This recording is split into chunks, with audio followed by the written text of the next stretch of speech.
Welcome to Car Shopping Insider Strategies. I'm your host. I'm known as Deshone the Auto Advisor. If you have 60 to 90 minutes to spend with us, we're going to talk about how you can make sure you're saving thousands on your next car, not just your next car, but every car you get for the rest of your life.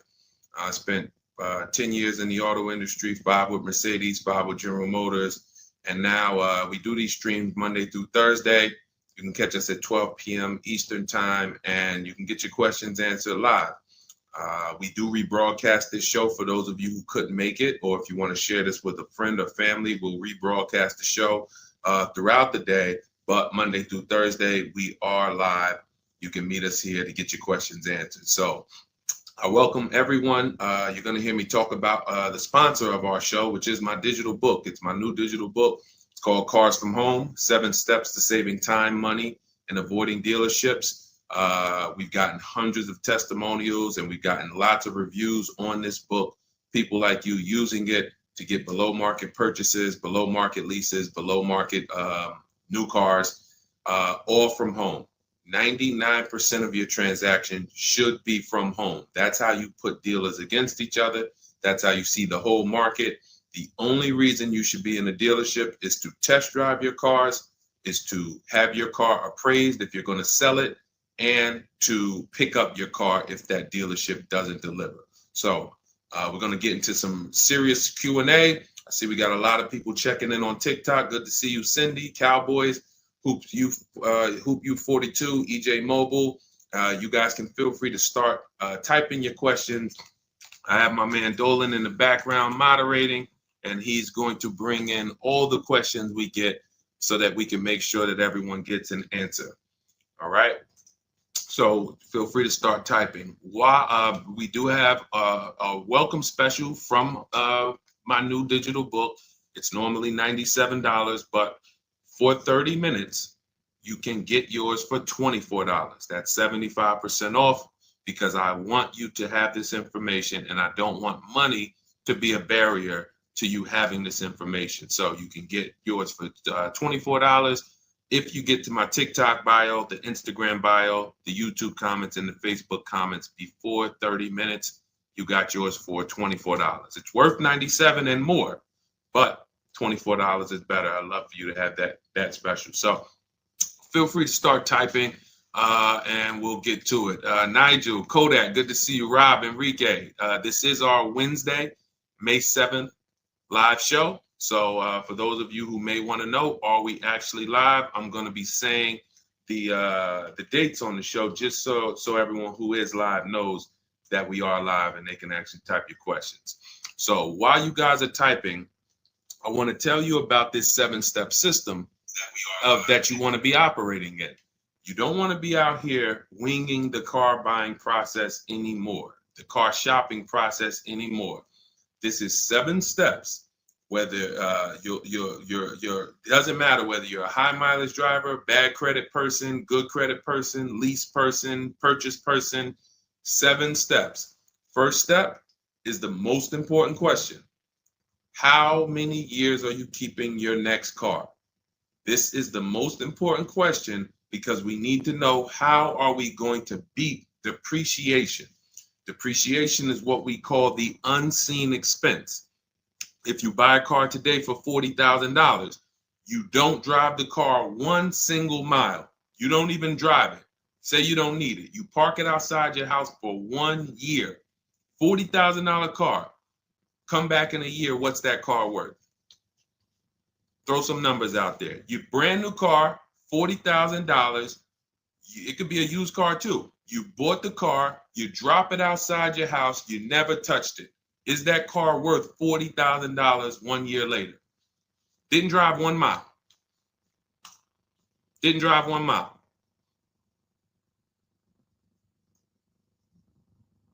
Let's go. Throw some numbers out there. What do you think? What do you think a $40,000 car is worth after 1 year?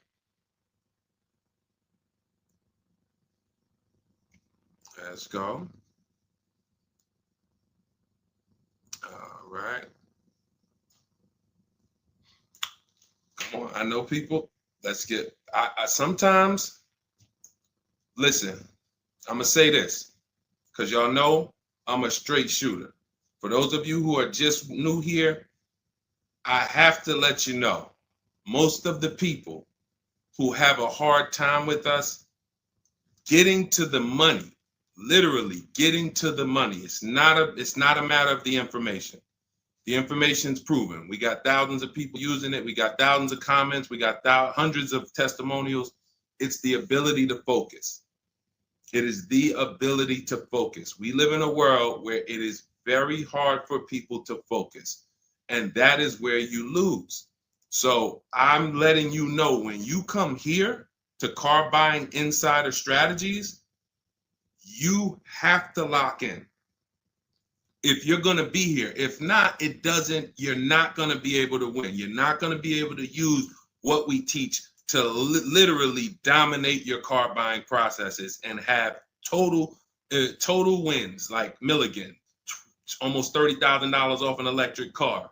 Like, Just Ralph saving $5,000 off his brand new 2025s. He bought 2 of them. Dealerships dropped the price. The moment they came out, he got them back in December. They dropped the price on both of them over $5,000. Like, these are brand new high demand cars. You're going to see me share a bunch of people that like, whoa, those results look amazing. And these people are telling you they'll never buy a car any other way except the Cars from Home way with bids. But they focused. Whenever they met me on a video, social media video, hopped on a live, you have to focus, okay? And that's how you're going to win here. So let me talk to the focus people. I see you, KSA. I see you, Nisi, on Instagram. All right, I see you, John. We got you on YouTube. Jay, we got your question coming. So that's the depreciation. If you buy a car for 40, your car is worth 30 a year later. It's worth 35 a year later. Even if you didn't touch it, you didn't drive it, you just literally parked it outside your house. So that means our cars are losing value daily, whether we drive them or not. So the reason why the most important question is our first question: how many years will we keep this next car? Because we need to determine, are we going to beat depreciation with a short-term lease, 3 years, or are we going to beat depreciation with long-term ownership? Well, thank you, Will Rosa. Shout out to the people liking the show. If you are a long-term person, that's where we are purchasing. So that's step 1 in the process. Before you think about, Deshaun, what about my old car? I need to trade that. Nope, you're going to see we don't trade, we sell. But before you think about, Deshaun, I want this car. How do I get the best price on that? Before I think about anything, we are thinking about how are we going to beat the unseen expense, depreciation, because that is what most people overlook, and depreciation kills them, and they don't realize how much depreciation has killed them until they come years later to try to replace their car, and they're like, wow, that's all my old car is worth? Who's had that happen? Who understands that every time you have gone to replace your old car, if you replaced it in 3 years, 5 years, 6 years, besides the pandemic, when every single car was worth $7,000 more than what it was really worth, so you could buy anything and you could win. Besides those times, isn't it more likely that you went to replace your car and you're like, whoa, that's all this car is worth? Man, that's all you're giving me? Because the depreciation has really, really set in, and we have not held the car long enough to have that win. So that's why this is the most important question. Then we move to equity assessment, where we get bids. Then we move to deal structure, where we structure, what does a great deal look like? What does it look like if I lease this vehicle and it's a great deal? Not these bad deals I see on commercials. What does it look like for me to budget and make sure when I go shop, I'm not going over my budget? In fact, I want to shop way below my budget. That's what we do in step 3. Takes us about 10 minutes. Then we move to shopping. This is the fun part. And I want y'all to understand something. Shopping is deciding what you want. It's not buying it. It's not buying it. Shopping is deciding what you want. Okay? And what we tend to do is we mix shopping with buying. When I was in the dealership, I would have people, man, Deshaun, I don't know how I ended up with a car. I just went to Home Depot. I was going to Home Depot. I said, let me stop by the dealership. And now look, I'm leaving with a car. That's mixing shopping with buying. We don't want to do that. And then we move to step 5, which is we're multiple offers.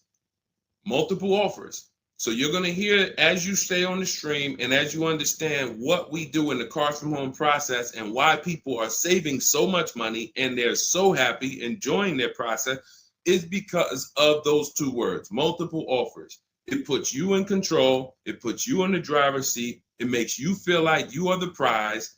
You're not begging anymore. Who's been in a dealership feeling like, man, why am I begging these people to take my money? Will anyone be honest? Anybody be honest and say, man, anytime you've been in the dealership, have you ever felt like, why am I begging these guys for me to give them $20,000 of my money, $50,000 of my money? So what we're going to do is when you start getting multiple offers, you're going to see, whoa, this thing flips on its head. Now they're coming to me. Okay, so this is just initial mindset of the difference with the Cars from Home process. Step 6, we go and tie up our paperwork. Again, if you notice, all of this stuff I'm talking about is done from home. The only thing we do in that dealership is test drive, come on home. And you're going to start now enjoying your test drives. So you probably can't even, you've probably been scared to go test drive. Sean, I'm scared to go test drive. I don't want to, because they're sitting you down. Thank you, Paul. Thank you, Paul Sperling, for being honest. I see you on Facebook. That's where you've been nervous. Man, I don't want to go test drive. I'd rather just, but what you're going to start doing now is enjoying the shopping because you're test driving, going to another dealership, test drive this. Sometimes people go with their families and say, hey, family, good news. We're going to go out this weekend. We're going to test drive a bunch of cars and we're going to decide what the right one is for our family. The kids are happy, wife's happy, husband's happy. Yes, let's do it. Get to the first dealership, test driving the car. All right, what do you think, guys? Oh, it's okay, it's all right, it's nice, we like it. Okay, now the kids think we're going to see 3 vehicles. Next thing you know, Dad's sitting down with the salesman. Hey, we got a great sale, today. It's a 1-day sale. That's a lie. Really? Oh man, what does the sale look like? Oh man, and for those of you know, I'm not the public. I'm an insider, so I'm telling you from being in the dealerships. You get what I mean? Like I respect people who never were car salesmen and they're trying to teach you guys how to get the best deals. God bless their hearts. I'm telling you from inside. So next thing you know, the husband's sitting down talking numbers. Kids are like, hey, Dad, what happened? I thought we were going to, hey, hold on. Daddy's working out a good deal here. Hold on. They got a 1-day sale. Not realizing they've completely taken you off your shopping process, which is your power, deciding what you want. And then once you decide what you want, you have multiple dealers compete while you sit at home. Right where I'm at, right where I'm sitting is where I have made my last probably 5 car deals for myself and my family from right here. Bids. So now that we open it up, we gave you a little mindset of what Cars from Home is about. We got questions coming in. I see Jay on YouTube. I see Robert on TikTok. For those of you who want to know if we're live, we are live. It's our Wednesday, May 7th episode. We're live every Monday through Thursday at noon. But you might be watching a rebroadcast and you might have someone ask the same question that you're going to ask because we do replay the show throughout the day for those who couldn't catch us live. All right. So Dolan, let's start bringing in these questions. I see we got some coming. And Instagram, you guys type your questions. We're live on Facebook, YouTube, Instagram, and TikTok. All right. What do you think about the Flex Car Leasing Company? Let's see. It's Flex Car Leasing. All right. Let's see if we can find out about Flex Car. Live large, spend small. Sounds like a good quality lease. That's literally, listen, I leased my first car, I was 22. I had other friends buying cars. My payment on my Pontiac G6 was $256. It was a $20,000 car. I never had a problem with it because it was always under warranty and my other friends were out there, buying cars they were paying double what I was paying. And again, if you're keeping your car 8 years or longer, forget about leasing. You should be shopping for a below market purchase. If you're not keeping your cars 8 years or longer, below market leases is how we save all the money keep thousands in our bank account, drive incredible cars. So let's take a look. It says Flex Car is the first and only month-to-month car lease because freedom shouldn't come with a contract. Once you flex, you'll never buy a car again. Now, I like this. We're just judging it by what do we get to drive? Here's how you judge leasing, y'all. What do I get to drive and what do I pay for that? For example, I told you guys my first lease was $20,256 a month. Then I got an Infiniti G25. Our payment was, that was early. That was like 2011.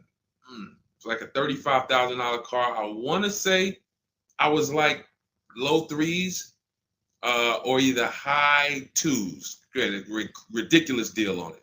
Wasn't no more than that because after that I got an Infiniti Q50, $45,000 car. My payment was $325.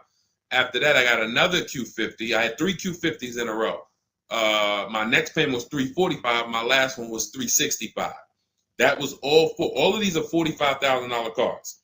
No money down. I do not put money down on leases, and I teach you how never to put money down when you're shopping. When you know you have a great lease deal, then you can put money down. Let me give you an example. So let's say we shop all our offers. You're going to see dealers all over the place. Once you get multiple offers, you guys are going to see, thank you so much. Shout out to the people sharing on TikTok. Shout out to the sharers. Everyone who shares this broadcast, I appreciate you. Everyone doesn't share, but I appreciate the people who do share. I don't take it for granted. You know, and your friends will be upset if they find out you sent them out. They went out, bought a car, got ripped off, and then you're like, hey, you ever hear that guy, Deshone? No. Oh, yeah, I watch him all the time. Why didn't you share his channel with me? That mess around, you know, the friendship's over. So make sure. So share with your friends. But anyway, so when we consider that leasing is a value play. So leasing is how much car can I drive for X amount of money? Because that's all we judge it by. It is literally nothing. We're not in love with these cars. We are not keeping these cars for more than we should not be leasing something and saying we love it. Because if you love it, you mess around and lease something that has a bad lease program, and then you're driving a car overpaid for it because you like. So you know, if somebody says, "Oh man, I really want that Range Rover," and then they shop the offers. Range Rover offers are no good. They're all over 1.5, 1.6, 1.7.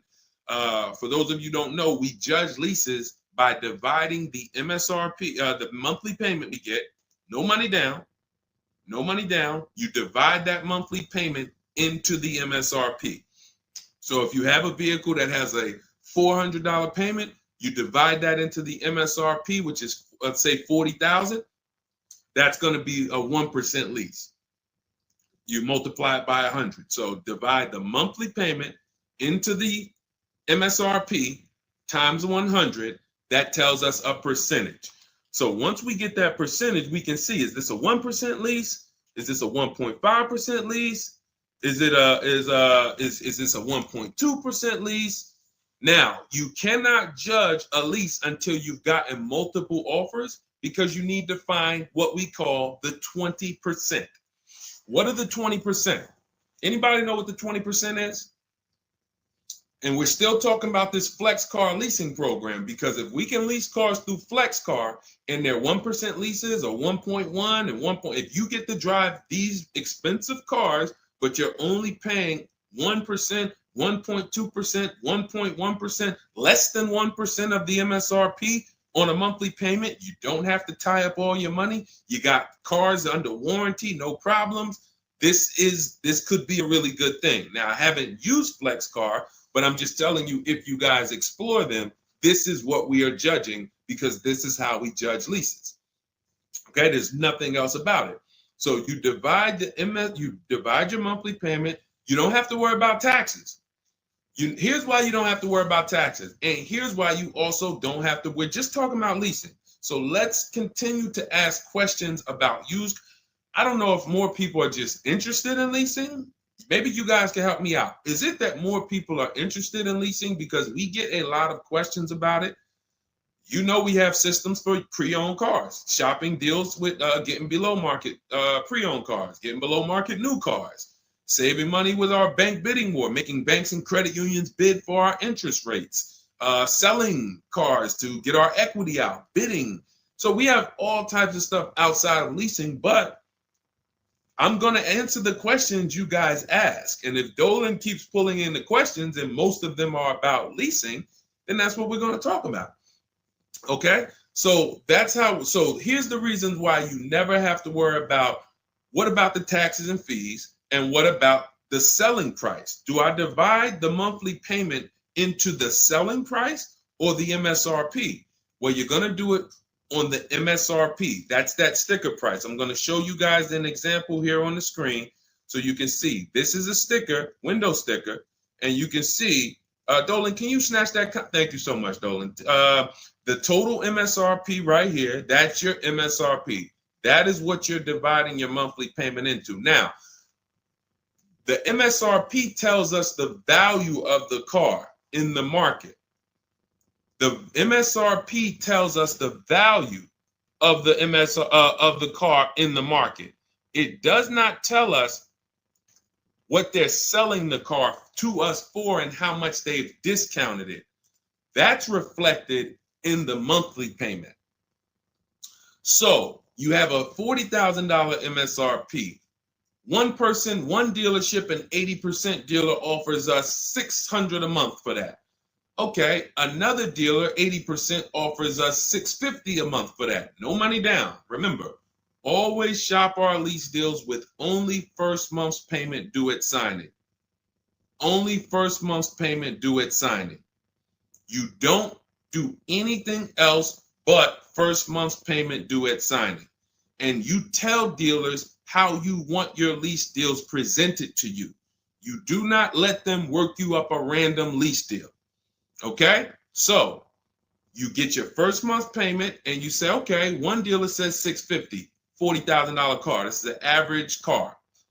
$600. Another dealer says $550. But then here comes this 20% dealer, $425. So now you're looking and saying, whoa, the percentage for the higher dealers is 1.4, 1.45, 1.6, but this lowest dealer is 1.2, 1.1. What's going on here? Same exact car. This is the 20%. You've identified the 20%. They've identified themselves. And the lower sales price that they're giving you is reflected in the monthly payment. So so the monthly payment is where we can see the discounts, not the MSRP.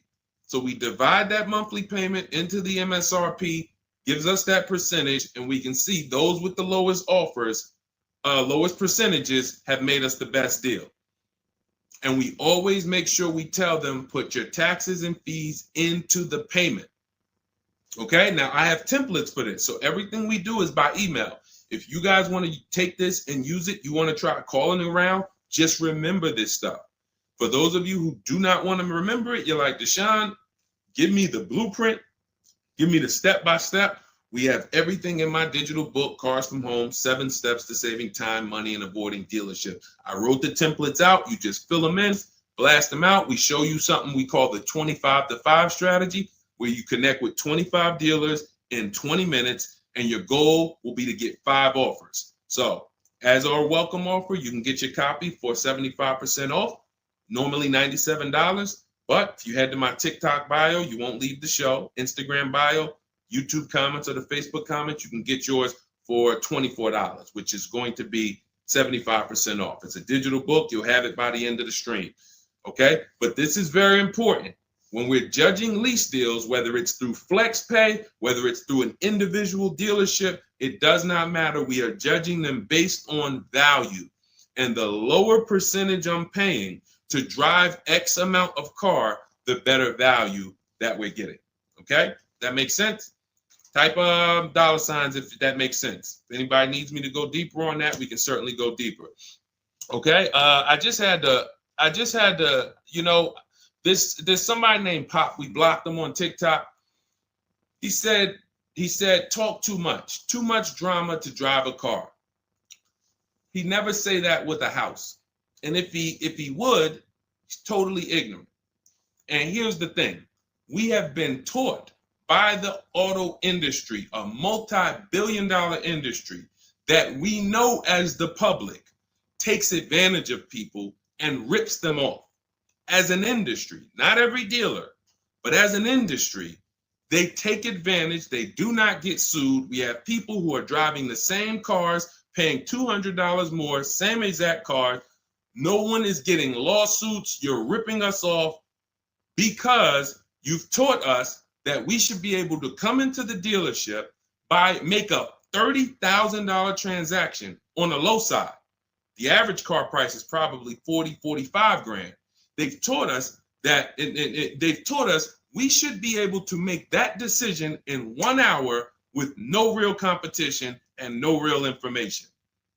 So when we talk about strategy and the way we save money, when you look at somebody like a Marie, hey, just wanted to reach out and say thank you. I love these emails, by the way.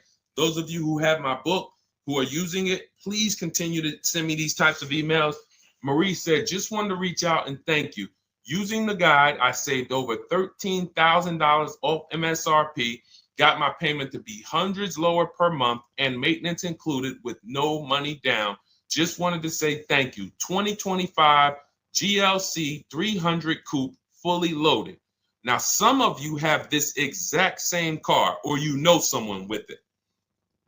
You know someone with it. And they probably went out, got it traditionally in 2 hours, did very little shopping because they wanted this car. But Marie used the cars from home process, got my book, $24. Hopefully she got it at the welcome offer for $24.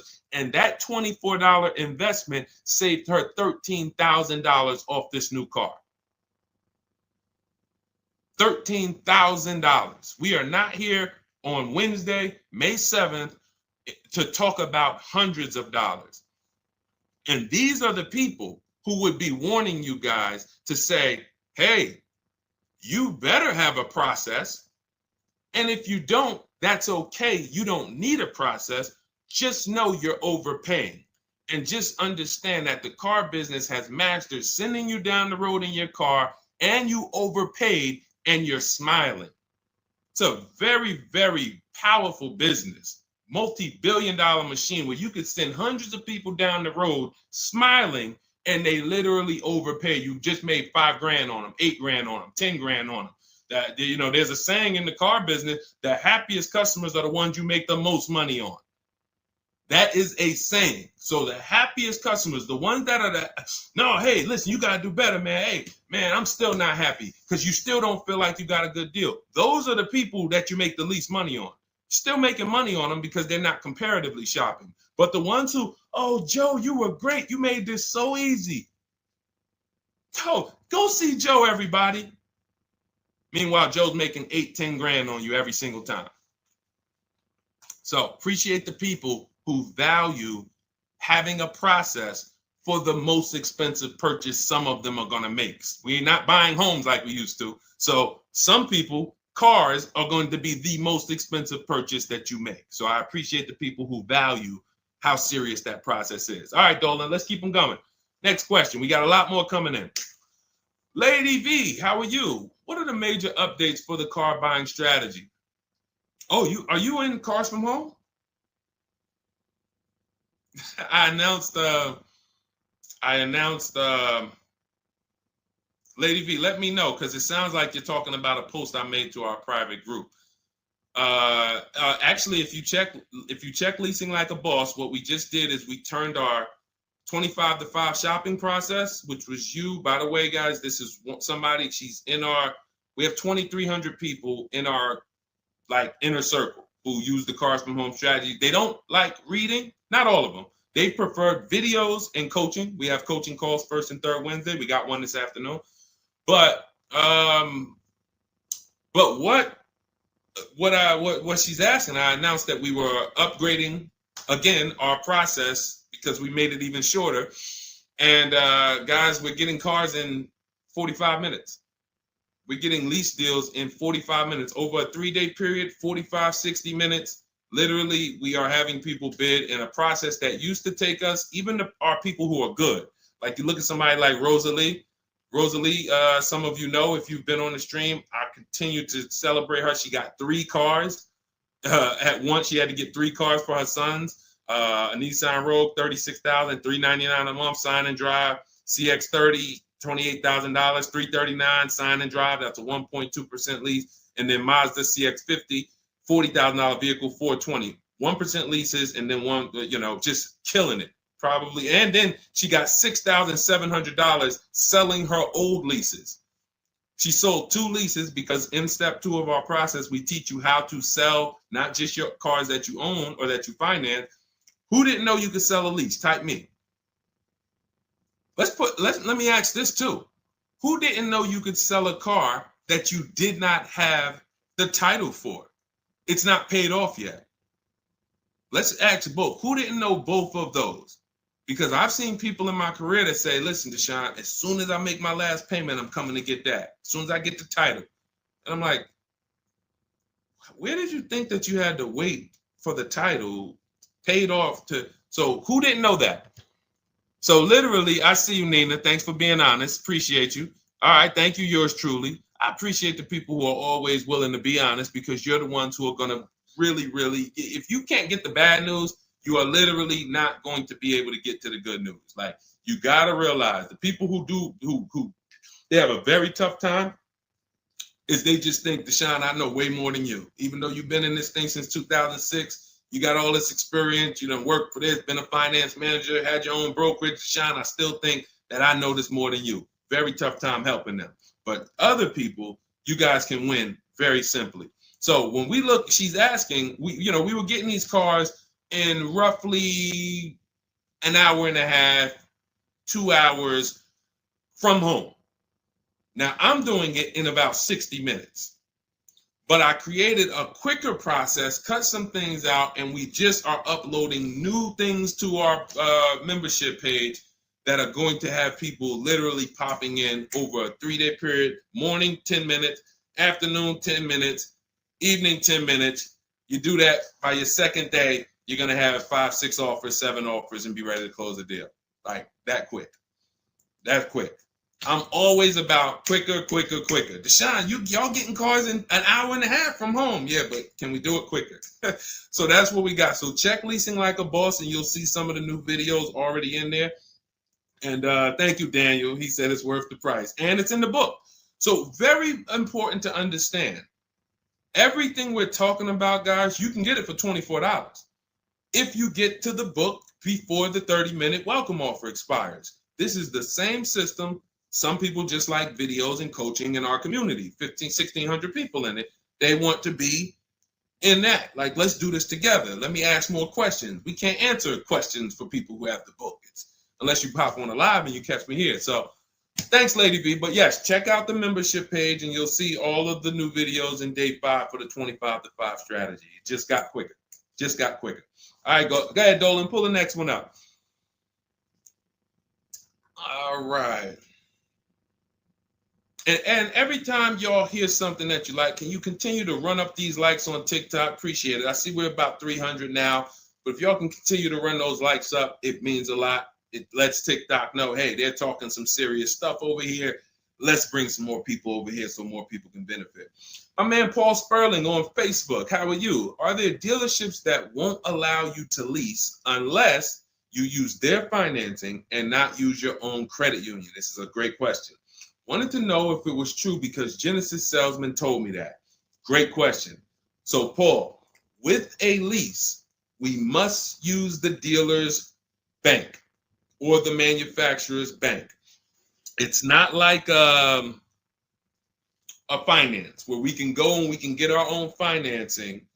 We can shop around for our own financing. And the reason we're doing that is to make sure that they're not overcharging us for the financing. So we have a process we call the bank bidding war, where we strategically let tons of banks and credit unions shop our credit without it lowering our credit score with all these inquiries. And we do it within a window, and it allows it to only show, it only affects our score as one hard inquiry. So these are the steps we take to make sure we are not overpaying. Thank you, y'all. Yali 288, #1 gifted badge. Appreciate you. But on a lease, it's different. We must go through the dealer's bank. Now, here's what could happen. With a lease, there's something called a money factor, which is an interest rate. That's an interest rate on a lease. It's called a money factor. Now, dealerships, if they know you are not shopping, and some, the 80%, even if they know you're shopping, they're going to mark up the money factor. So they're going to create and quote you with a higher money factor. This is why going in and asking for the invoice does not matter. You don't know what the hidden money is. What are the rebates? What is the incentives? What is the money factor? You don't know. Did you mark it up? Did you not? Can't see it. It is totally undisclosed. There's no way for you to see it. So how do we make sure this doesn't happen? Multiple offers.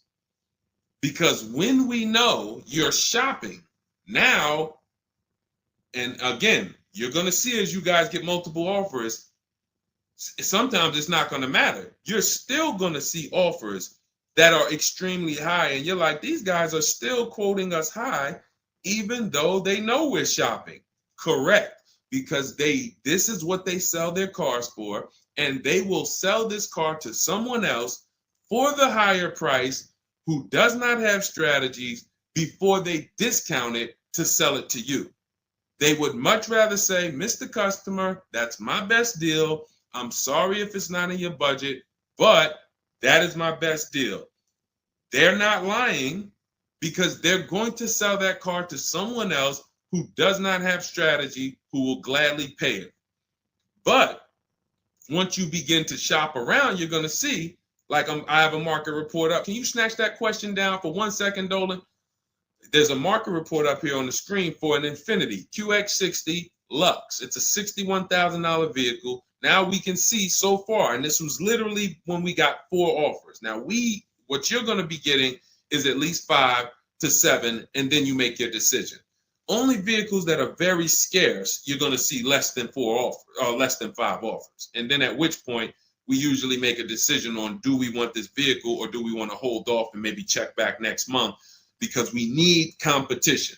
But in most cases, you're going to see plenty of offers come through, 5 offers, 7 offers. This is how most market reports look that we prepare. We prepare these for people, and this is what we teach you to do for yourself. So, as you can see, $61,000 vehicle. One dealer is at $873. Sign and drive, no money down. One dealer is at $889. But then we have 2 dealers that have come in at $680 and $685. $200 apart. So now there are people in these other dealers that are at $800, almost $900 a month, negotiating. Come on, man, can you get me down under 8? You see how that's a losing battle? They're at $889, right? They know we're shopping, because when we shop, you always want to let dealers know. I'm speaking to a couple dealers. You catch more flies with honey than with what is the saying? Vinegar. So be nice, be friendly. All the scripts we have, you use our scripts. We have thousands of people using our scripts from our book and from our Shop with Deshone coaching program. And they're nice. They're friendly. They're not like aggressive. They're firm. But when you're talking to dealers, just be, hey, I'm shopping around. Hey, and you're still going to see, that's my best price, $800. That's how you know. Don't get emotional. This is the 80% Deshone told us about. Don't expect them to do what the 20% does. Expect them to be high. You're $150 higher than the other dealerships. Are you going to come down? No. Because 16 million new people buy new cars a year. And sorry, I'm glad you got strategy, and I'm glad you know how to find this 20% dealer that's $150 less a month than me. But that's not going to change the fact that I'm going to sell this car to someone else. And they'll try to lean on you and say, well, do you want it? Because, hey, that's our price. No, I'm sorry. We don't want it. Thank you so much, though. So this is what we're dealing with when we are dealing with car salesmen. which is why you must shop multiple offers to be able to get your best offer. Now, when we look, going back to yours truly's question about, can you pull that question back up about the shopping for the lease financing? It wasn't yours truly's question, I don't think, Dolan. Whatever the last question was, because what we're talking about is in those $800 a month payments, what is making those high payments so high? It may not be that they're not discounting only. It might be that they're not giving a big discount, and the finance managers are so used to robbing people that they say, listen, every single lease quote that y'all quote, make sure you put 1 point in there for me. Every single lease quote. Do not bring me a lease customer if you don't have any padding in that money factor for me. And that's what they do. So they are not going to lower the money factor. They can't. There was salesmen. I remember when we were salesmen, they used to start negotiating the rate. Hey, what if I could get you down to 3.9 or 4.9? The finance manager come out and say, why are you saying that? You're giving away my money. You negotiate the car price. You negotiate with their trade with them. You don't negotiate my money, because the finance managers are like, hey, when it comes to that rate, that money factor, those interest rates, that's my money. And there are some dealers who have it built in, which is why you must comparison shop. You stay at home. Again, if you want to do it your way, you want to call around, you want to get at least 5 offers. Using our way, we'll show you how to get 5 offers, contact 25 dealers in 20 minutes, and then literally in minutes, you got offers coming into your inbox. But whether you're doing it our way or whether you're doing it your way, stop doing it their way. Their way is just come on in, think you can negotiate back and forth, and then once you hear a number that you feel like it sounds good, that's when you take it. Losing battle. Okay? Let's go, Dolan. Pull up the next one. All right, I see we got a lot of questions. We got Nina. For those of you who don't know, we are absolutely live. This is our Wednesday, May 7th live. We're live every Monday through Thursday at 12 noon, so you can meet us here. If you couldn't catch the whole stream, we will rebroadcast this show throughout the day, so you can have your friends, family watch it, or you can catch up on some of the things you missed. We'll replay all through the rest of the day. And on the weekends, we take all the shows from the week and we rebroadcast them out, so everyone can catch up on things throughout the weekend. All right. And most times you're going to hear someone ask the same question you were going to ask. All right. When getting quotes for your, Adrian on Facebook, when getting quotes for your car for trade, who all should you get quotes from? This is a great question, Adrian. 6 companies right now. 6 companies. And we could throw a 7th in because Rosalie sold hers to We Buy Any Car. So this is step 2, guys. This is called the equity assessment, because we don't trade. Trade is a curse word here. The only people who have to trade using our system are people who've buried themselves in negative equity, and now we're working a transaction to get them out of it. They can't pay the difference, so they have to trade their car into whoever wins the bid. And but those are the only times we use that curse word, trade. In every other case, we are selling our car to cash buyers because we're separating our transactions. We separate who we buy our car from who we sell our old car to, from who we get our bank loan from.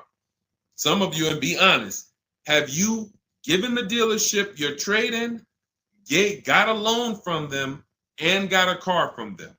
All 3 in 1. Have you done that?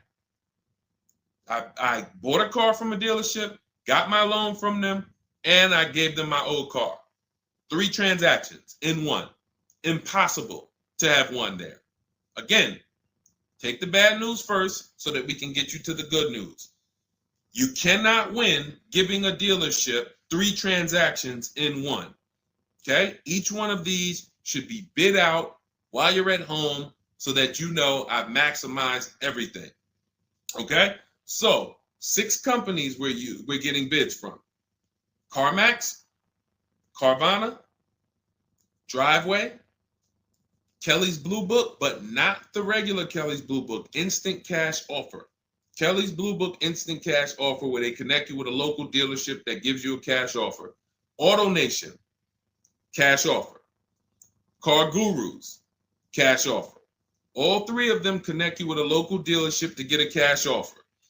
Now, when you throw in We Buy Any Car, or maybe a local cash buying company that you might see commercials with, hey, we want to buy any car, we'll buy your car. All of them. Now, this takes about 25 minutes to do to get all of these quotes, but you're not getting, this is a third of your transaction. So those of you who are like, I'm just going to trade, God bless you, do you. But you're not going to make the money we make. You're not going to make the money Rosalie made. Sold 2 leases, put $6,700 in her pocket at the end of the lease.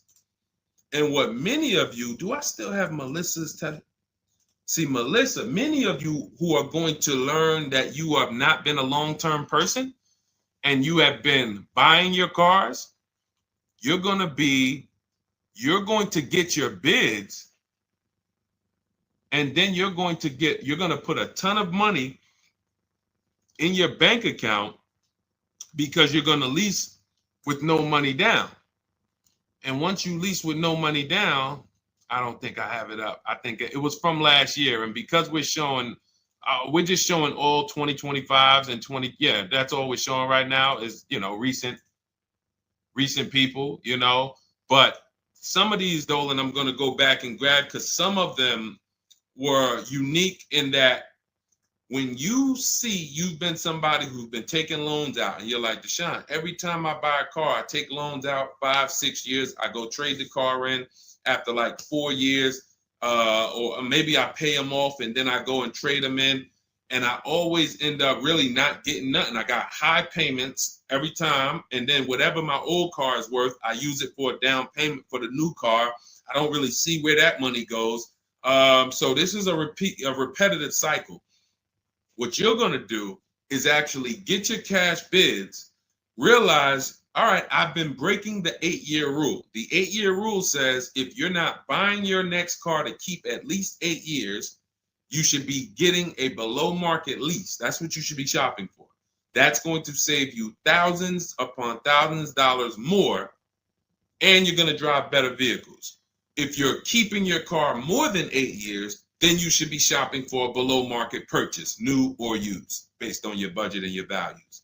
So the 8-year rule. So you say, man, I've been breaking this 8-year rule. I'm not keeping these cars 8 years. Let me go and shop for my below market lease next time. So my normal car that I would normally trade in, not really see where that money's going. Now I'm going to bid that out to CarMax, Driveway, Carvana, Kelly's Blue Book Instant Cash Offer, Driveway, Car Gurus, and We Buy Any Car. I'm gonna see the highest bidder. The highest bidder might be like because Melissa, I think she made like $14,000. She had like a 5-year-old car that she would normally trade, but it was paid off, and she's like, all right, I'm not gonna go and use this as a trade and buy something else. She gets like you're gonna have like 12 grand equity, 15 grand equity, beautiful. And what's going to happen is when you shop for your below market lease, you're shopping with only first month's payment due at signing. So you find your lease, you've already been paying super high payments because you've been purchasing. Now you're like, whoa, I could drive this new car and it's $200 less than what I've been paying. I don't got to put no money down on this thing. You pull out of there with a super low payment, new car, and you got a $12,000, $15,000 check going in your bank account. Got my car, and now I can see where my equity is going. It ain't going to you, dealership. It ain't going in that car. It's going in my bank. And this is, that's one of the most beautiful things I love to see. And it only happens for people who have been, unfortunately, programmed and brainwashed to buy cars. They don't keep them 8 years. And then when they come to the revelation, now it's like, boom, equity goes in the bank. I'm driving new cars for cents on the dollar. Beautiful. All right. And that's why you do the equity assessment before you shop. Step 1, we decide how our 8-year rule. Are we buying to keep more than 8 years or less than 8 years? That's when we know, lease or purchase. Then step 2, equity assessment. Let me see what my current car is worth. My current lease is worth. Can I make any money on it? Am I upside down? That's what we do at step 2. Okay, so once you guys really follow this process, your whole car buying is going to change. You'll be moving just like everybody else is moving. Just like Brian got his first lease. First lease using our system. He said, just finalized my first ever lease using your system. 2025 HRV Sport, all-wheel drive, $30,500 MSRP for $395 a month. 1.2% ratio. See, this is how you know people understand the car buying process. They talk just like me. They talk just like me. They know the process. They didn't have to go to school for this. They just followed the steps, and I walked them through how to judge the deal. 1.2% deal, 12,000 miles a year, 36 months, no money down. His initial quote from this dealer was $434. In my book and in our Shop with Deshone system, we have calculators we invented. We have 6 proprietary calculators. Can't find them anywhere on Google. They're ours. We created them. He used our calculator. We put all our offers into the calculator. It tells us what to counter. So he counter offered online or by email. His last offer was $395. They went from $434 to $395. That's how it goes. And he probably had 5 or 6 or 7 other offers that was $150 a month higher. That's how it goes. All right. That's where you want to be. All right. That makes sense. Did everybody grab that? Type $ if you follow me. Who's following? Type $. Okay. I never want to go to the next subject before I make sure. All right. Did you grasp that? Did you? All right. Thank you. I see you, DJ and Nice. My man, good to see you checking in. Hart, you have that's your username, Hart. So yours truly. Thank you so much. Good to see you. All right. I see you, HD1 1225. Good to see you. All right, perfect. All right, Dolan, let's go to the next question. All right, feel free to keep talking. I know we got a bunch, so I'm not even going to say it. Let's just try to get through what we got so far. Should there be a set length of financing depending on the year of the car? Great question. So we have something we created called the Rule of 72 and the 10th birthday. This is, all right, there's something we call the repo recipe.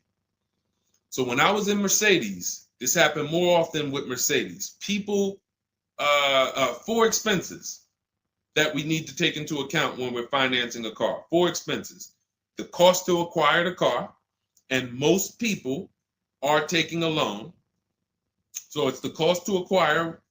Then you have the cost to repair it. Well, let's say this. You got your insurance. You have your maintenance. And on some cars, maintenance does become serious. On a Mercedes, your oil change is $200. Your brake fluid change and your service B is $400 to $500. So there are cars that we have to take into account the maintenance being serious. Then we have gas. So even if you have a car that maintenance is low, you still have gas. So let's just wrap those 2 together. And the 4th expense is what really, really hurts people when they have something that breaks. And when we have something that breaks, what we typically don't want is a car payment. We don't want all of those expenses on top of things breaking. So what we really want to do, and this is a measure of when you're buying too much car for your real budget. If you can't buy a car and you afford it and can get, most of the loan is under warranty. So most of the loan that you have the car is under warranty. If you got a 5-year loan and you got 2 years without a warranty, okay, cool. You got a 6-year loan, you got 3 years without a warranty, okay. But you don't want a 6-year loan and 1 year you had a warranty and 5 years there's no warranty on a car that could, and you don't have the cash. These are things that we call the repo recipe, because when something breaks and you have a car payment and your insurance payment and they're telling you, wait, you need the maintenance, you just wait, I just put brakes and tires on this thing. This is enough for some people to say, whoa, I can't afford to put $5,000 into this car in 60 days. Or so how do we prevent this? We prevent this by making sure we're not taking a car or a loan too long for the year of the car. And the longest loan we want to take is 72 months. And so the reason why it's called the rule of 72 and the 10th birthday is because when you add up the year of the car and the number of years old the car is, I'm sorry, when you add up the year of the car and the year of the loan, the number of years on the loan, it should not pass 10. So if you're getting a 4-year-old car, you can take a 6-year loan. If you're getting a 3-year-old car, you can take a 6-year loan. That's 9. If you're getting a 5-year-old car, you should take a 5-year loan max.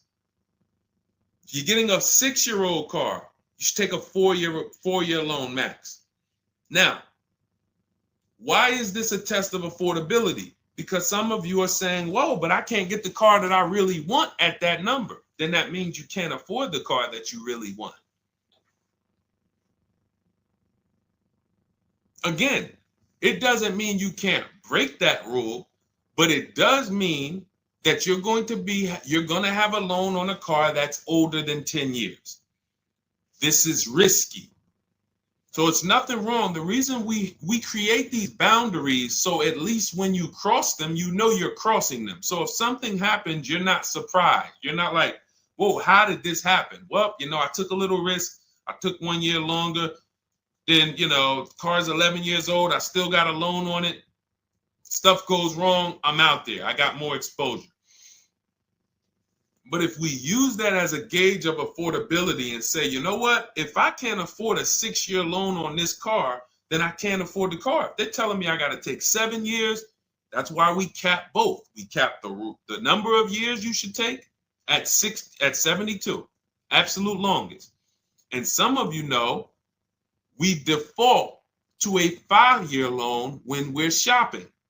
This will also help you because you'll look and say, 5-year loan, every $5,000 is about $100 per month.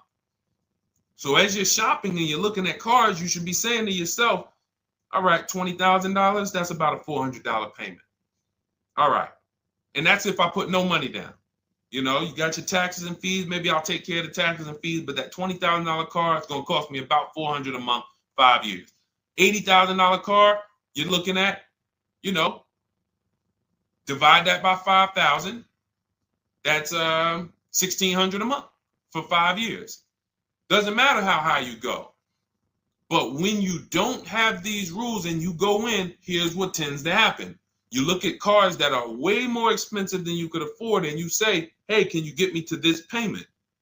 And a salesman, are they ever going to say, no? They're going to say, oh, let me see what I can do. Next thing you know, they come out and say, hey, good news, I got you to $1,000 a month. Hey, good news, I got you to this. Way below what our rules are. Way below than the $5,000 every 100. So you got to say, how did they get me to way below the every 5,000 is 100? How many years is the loan, sir? Oh, well, listen, what's more important to you, the payment or the number of years? Well, both are important to me. How many years is the loan? Well, right now, this is an 84-month loan. This is a 96-month loan. Wait, so 7, 8 years? 8 years, 9 years? You're talking like, yeah, well, and that's how you get jammed up. So if you keep these boundaries in place, longest loan I'm going to take 6 years, 72 months. When I'm shopping for a car, if I'm purchasing it, not leasing, I am looking and saying every $20,000, every $5,000 I'm going to borrow, it's going to cost me about $100 per month. If you do these things, look at the car. What's the year of the car? 5 years old? All right. Max I want to do on that car is a 5-year loan. Oh, it's only 3 years old? All right, I can stretch to a 6-year loan if necessary. You keep these boundaries, you will be safe. You stay far away from the repo recipe. When things tend to go wrong at that 9, 10 year, 11 year mark, you got to put some money into the car. Car is paid off. You don't have to worry. Okay? High dollar signs if you guys followed that. We can move on to the next question. Everybody clear on that? Colin Moore, welcome to the community. New follower. We are live. It is our Wednesday, May 7th episode.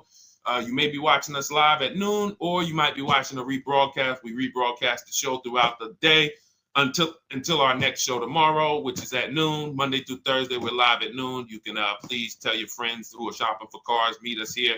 If they'll be shopping for cars in the next 6 months. This is where they want to be. And they really don't want to wait. I mean, I'm trying to get people to stop waiting till they need a car to go and start learning this stuff. You want to be in the market 90 days before you need a car.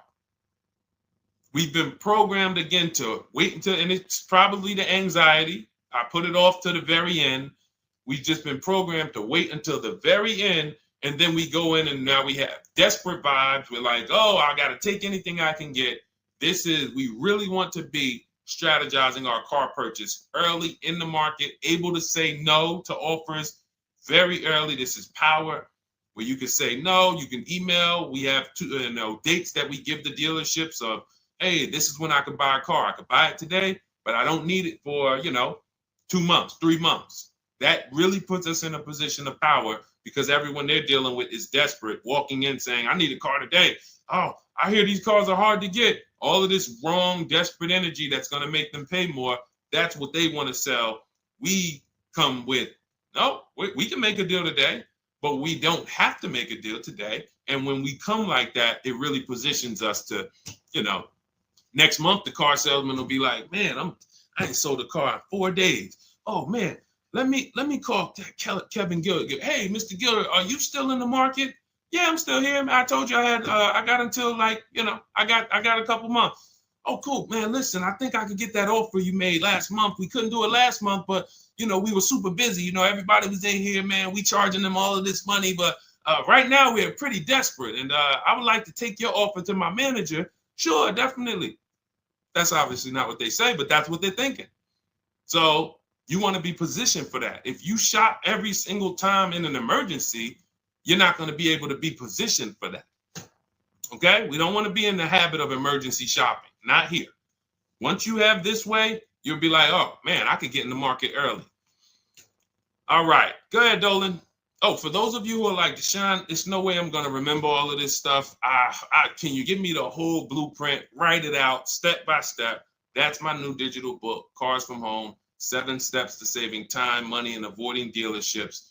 And it's 7 steps, whether you are purchasing, whether you're leasing. We get below market leases. You're going to get below market leases, below market new cars, below market used cars, below market financing, because you're going to have banks and dealers bidding for your financing. If you're a high mileage driver, there's 3 different strategies for exactly how you need to be moving as a high mileage driver. If you have negative equity, there are 2 strategies in there to help you move from negative equity to your next purchase. This is all in 7 steps. Very simple to follow. So you can get your copy. It's normally $97, but you can get your copy. Part of our welcome offer, 30 minutes only. If you visited already and that timer started, once 30 minutes goes to 0, it is now $97, which is worth every penny.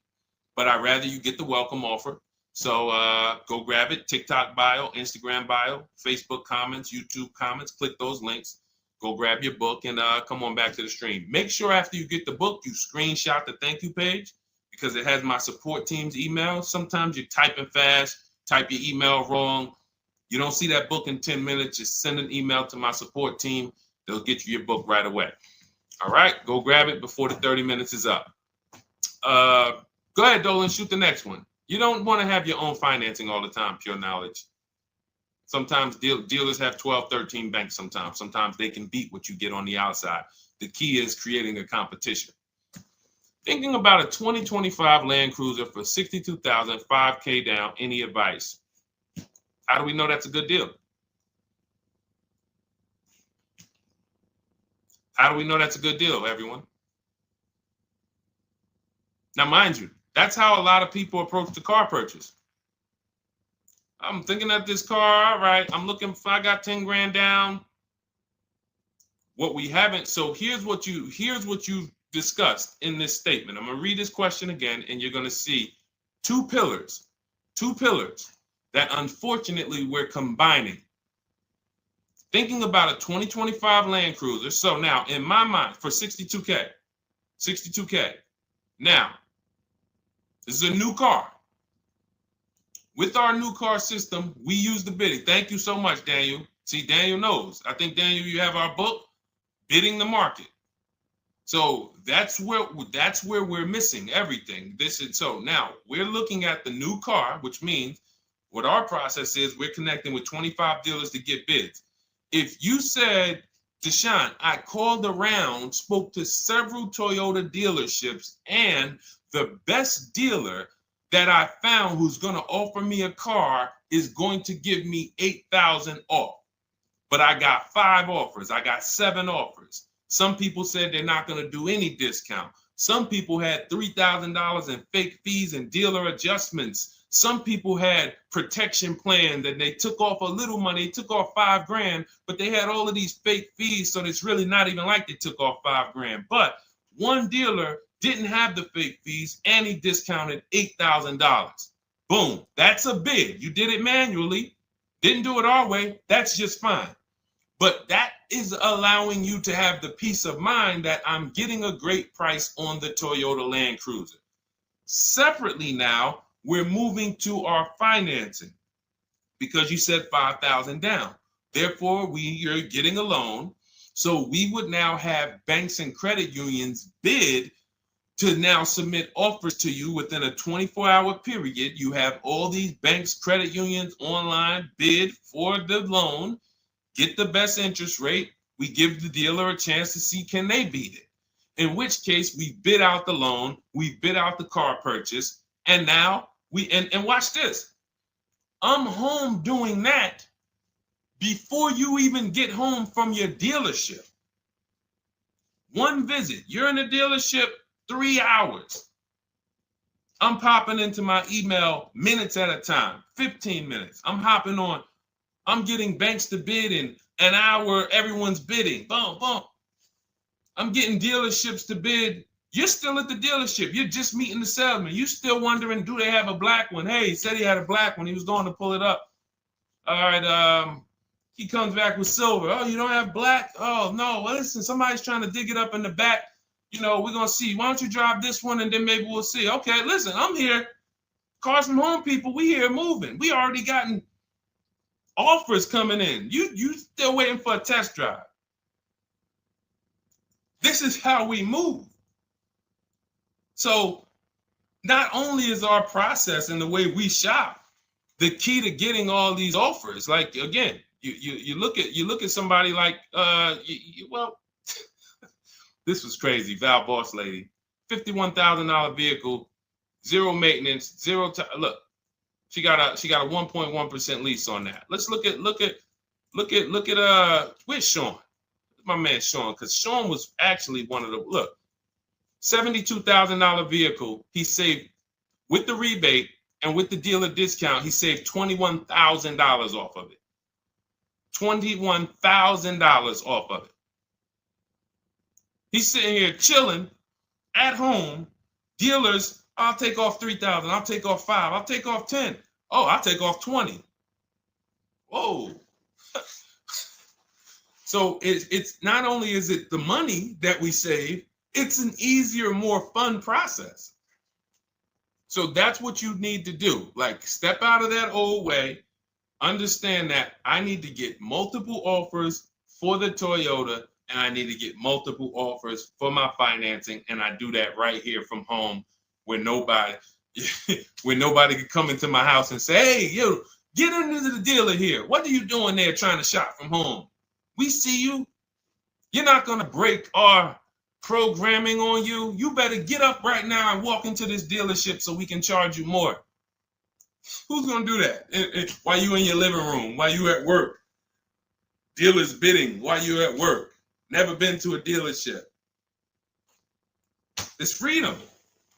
Multiple offers. Yes, Lady V. That's my 2 favorite words. I swear, if I didn't wear unlearn, relearn, I'd be walking around with a shirt that said multiple offers. All right, let's go, Dolan. Shoot the next one up. We got time for a few more. Let's go. Few more questions.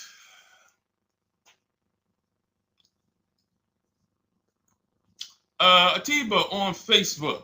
How is the best way to sell your personal car? Is that in the book? Yes, that's our equity assessment. Step 2. Step 2. Multiple offers. Get your 6 to 7 cash offers. And if you don't need to replace your car, just go and get your check. Do your inspection, get your check. Cash offers, CarMax, Driveway, Kelly's Blue Book Instant Cash Offer, Carvana, AutoNation, Car Gurus. You want to throw We Buy Any Car in there? 7 offers. Get your cash offers. Now, if you are replacing your car, we are timing the transaction.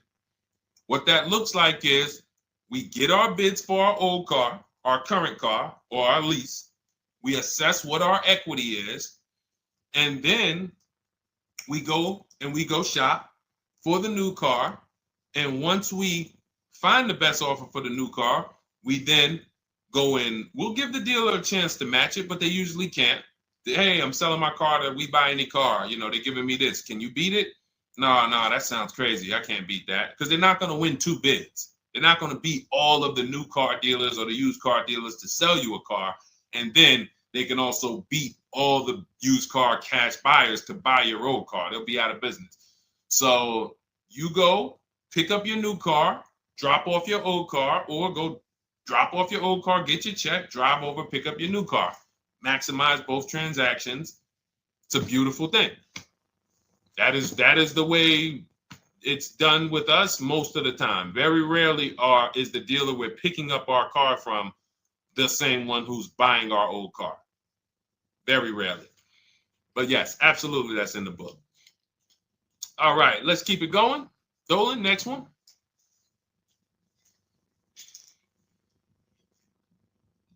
Daniel Thompson, Deshone, I've been keeping an eye on a used vehicle that has been sitting on the lot for over 60 days. What is a good amount to ask off the sales price without teeing off the dealership? Thanks for your time. So if you've been watching the vehicle, and this is the benefit of being in the market early, used car markets change, used car trends change. You can see prices going up, you can see prices going down, you can save inventory that you've been looking at. You know, I show you in our multiple marketplace strategy how to save the cars that you're looking at, create these save listing. Every new car that pops up, you get an alert for it. This is why when you know the market, like Daniel knows the market for this car, if he has on alerts, every new car that pops up, he knows about it first, and he can actually jump on that car quicker than anyone else, because other people will hesitate because they don't know the market. So they'll say, hey, what about this car? Oh, they just listed it today. It might not be a good deal. Well, Daniel will know if it's a good deal because he's been watching the market to know, yes, that's a good deal. No, it's not a good deal, because the really great deals where dealers say, hey, we're just going to move this car. We want it gone in 24, 48 hours. Those are not going to last. So literally, once they list them, you want to be able to say, oh, I saw that first and I know the market. Hey, you call, oh, just got a cramp. Went to the gym earlier, dehydrated. Went to flex and my arm said, no, you're not going to do that.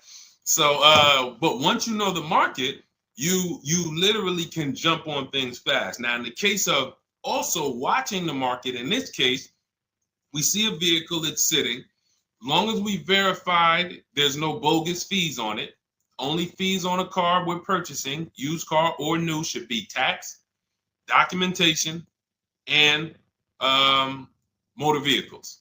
That's it. Tax, documentation, motor vehicles. In some cases, in certain states, you may see smog or something. Should be very small. Very, very small. Shouldn't be anything else for $300, $400, $500, $600. Tax, motor vehicles, documentation fee. Those are all legit fees. Everything else is a made-up fee to try to make money. Now, there might be some value in some of the things. We have a service plan that we added that we selling on all our cars. Okay, but we got to compare that to the dealers who don't have that stuff. So what you want to do is look at the low side of the market, the way we teach. So if you're looking at the low side of the market, Daniel, for example, and you see, all right, all the low prices are 21 to 22. The cars go up to 24, 25, 26. I see some up there for 27. Okay, but the low side of the market is 21, 22. And this is how we watch the used car market, because we want to watch the low side. Now, the low side is going to be where the worst cars are. What do I mean by that? frame damage, salvage title. If you don't see a couple cars and you pull a Carfax and it says salvage or it says frame damage or it says 2 accident, you're not looking at the low side of the market. You're looking at the regular retail market, the regular middle of the market, the average prices. Because if you're shopping the low side and you're like, okay, between 21 and 22 is where the lower prices are, you're going to see some, oh man, look at these pictures. Now, car's all scratched up. Oh man, okay, man, this thing had 2 accidents. Oh man, this thing's salvaged. But then you pops up and you see one for 22. You pull the Carfax looks good. Maintenance looks good. Boom.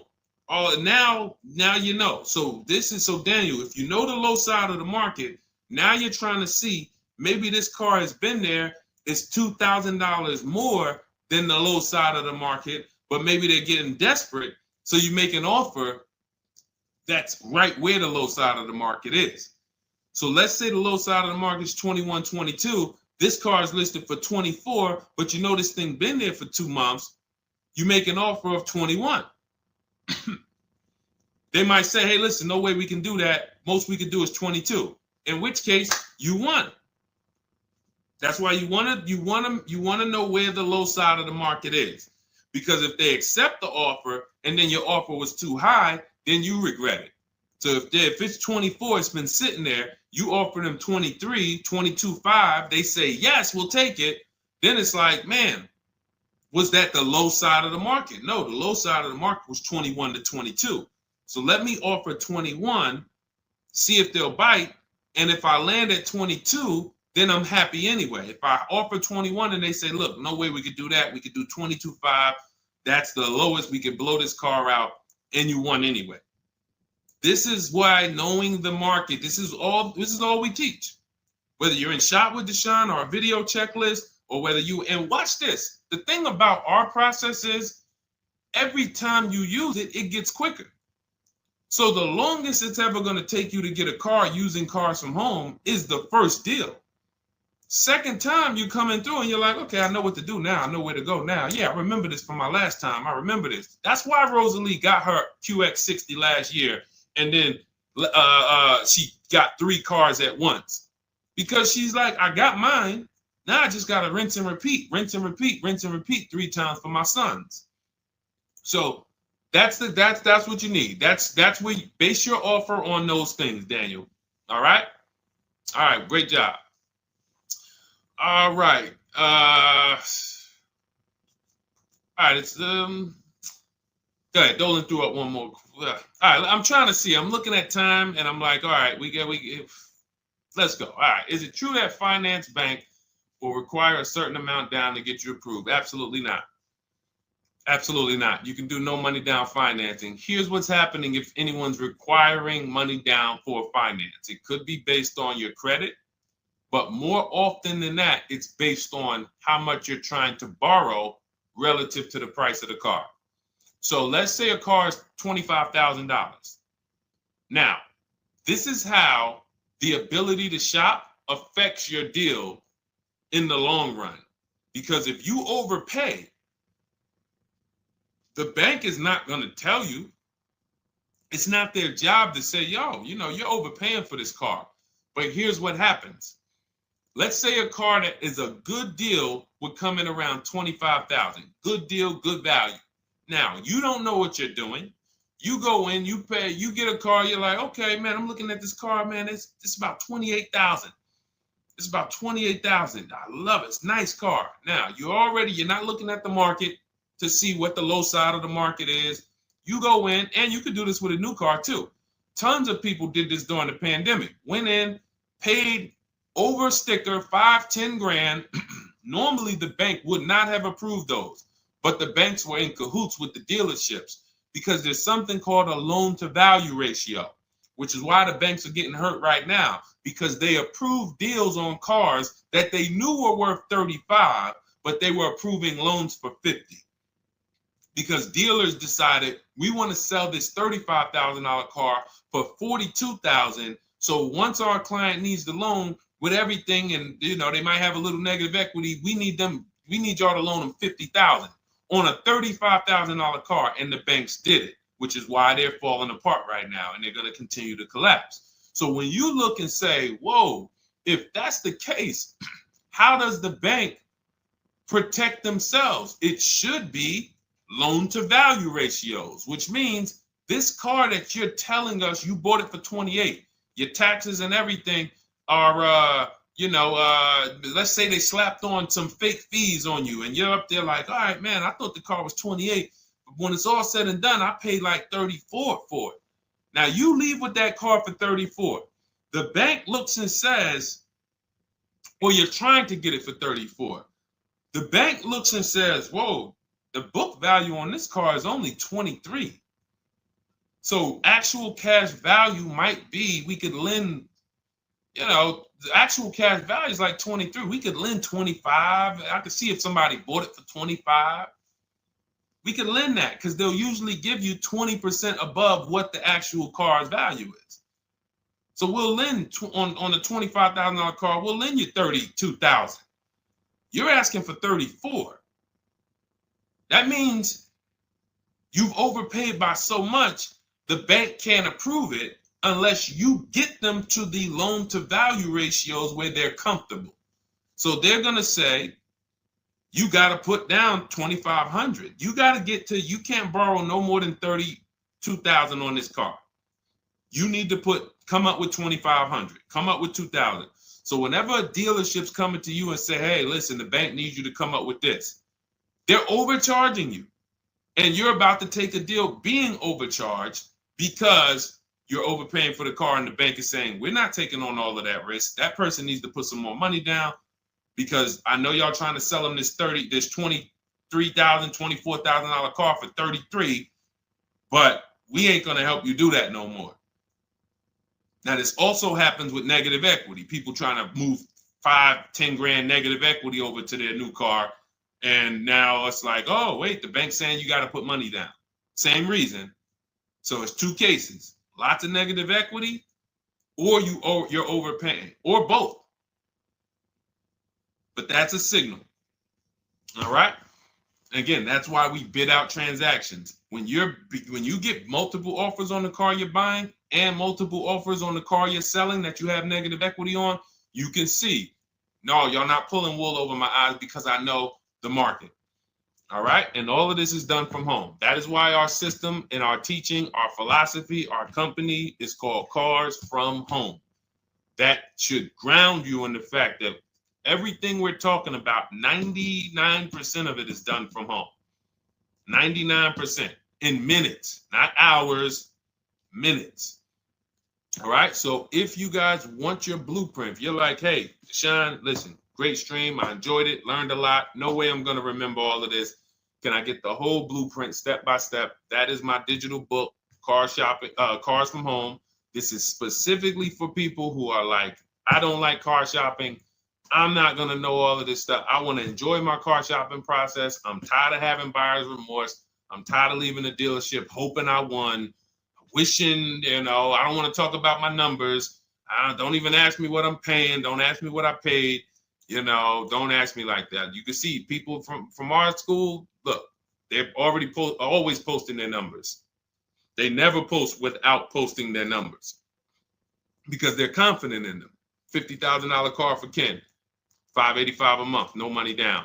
Look, Jen, she gets a 2025 Honda Pilot, $50,000 vehicle. She saves almost $6,000 off of the price, $5,600 off the price. We could do this all day long. Oh, this is a long one. Oh, graduated. I put $1,000 to hold the vehicle Saturday. The dealership we ended up made the best deal, easiest, quickest process, little over 2-hour drive away. That is a signal. What you're going to see a lot, and y'all are going to get used to it, is driving an hour, hour and a half to go to get that car from the dealer who won the bid. Convenience costs you money. Every one of our students, our book readers who use what we teach, they are absolutely prepared to be, oh man, the dealer that won the bid, they're taking off $15,000. Man, they're 2 hours away. That's a nice drive, ain't it? Nice drive. Oh man, I'm driving I never made this much money on a drive before. And then you start to see most of these local dealers, they think they got me, because they see my zip code and they're like, well, this person ain't gonna shop. So listen, hit them at this price. They don't realize that that dealership an hour and a half away is like, hey, we got the car. Hey, we'll sell it to you for this. But they never expected you to find them because most people don't find them. So that is the Cars from Home system. It's very simple, 7-step process. I'll walk you through it. And in my digital book, you'll have all your questions answered because it's a step-by-step process. You literally just do one step, check it off. Next step, check it off. Next step, check it off. By the time you get to step 7, you're setting up your delivery of your car or you're going to pick it up. All right. But it's normally $97. Part of my welcome offer, 30 minutes only. You can go grab a copy for $24, 75% off, and you will have it in your inbox. Make sure as soon as you get your book, you screenshot the thank you page, has my support team's email on there, just in case the book's not in there in the next 10 minutes. Maybe you type your email wrong. Make sure you check your junk and your spam folders. But go grab your copy. You'll have everything that we teach in a step-by-step manner. You'll be able to get cars in 60 minutes, 90 minutes from home, and you'll start to enjoy the car shopping process. All right. You'll be sending me your email just like Marie and Ken and Milligan, all of these people. You'll be sending me your deals. Okay. And for those of you, you have a different learning style, you can look into, you've been seeing us sharing a lot of these Facebook posts from our group. Our Cars from Home Shop with Deshone program is video checklist instead of book checklist. So if you're like, I'd rather have some, 3 to 5 minute videos that I can watch and walk me through the steps, that's our Cars from Home Shop with Deshone program. We have our private Facebook group where you got 1,600 people that have come before you. They're always answering questions. I'm in there 4 or 5 days a week. And then we do 2 coaching calls a month, first and third Wednesday. We actually got one shortly we're going to have. And, you get hands-on guidance. So that's hands-on. And some of you might like us to totally shop for you. That's going to depend on if you qualify. I would rather teach you to fish. The only reason we created Done For You is really for the wealthy people. I don't want you paying us to go shop for you. I would rather teach you to fish. But I know there are people who your time is so valuable, whether it's the money you make per hour. I could show you how to do this in 60, 90 minutes, 2 hours, but you would still say, I'd rather you guys do that. I got money to make. I'd rather be with my family. I want to be doing other stuff. Here, I pay for services that I believe in. That's why we created Cars from Home Done For You. I would much rather all of you learn to fish so that you can do this over and over and over again. Teach your kids, teach your family, teach your cousins, teach your neighbors, so that everyone knows how to do this Cars from Home shopping process. Okay? But if you're in that category, in that class where you're like, Deshone, no, I'm that person, then you book a call with our team and see if we can help you with Cars from Home Done For You. All right, so that's our stream for today. We will be back. Lady V, I talked about the updates. I think you asked that question and then you jumped off the stream. So just watch the replay and you'll see. There's new videos coming to day 5. The 25 to 5 process is being updated. So just as soon as you asked that, we talked about that for maybe about 5 minutes on here. I guess you jumped off. But yes, we'll be back tomorrow, Thursday, noon Eastern time. Meet us here with your questions, and we look forward to it. We'll be rebroadcasting this for those who didn't catch the whole show. We'll be replaying this throughout the rest of the day, and I'll see y'all tomorrow. Thank you. Thanks, DJ.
All right, welcome to Car Shopping Mistakes Live. This is our Monday, May 12th episode. We are live Monday through Thursday at from 12 to about 1:30.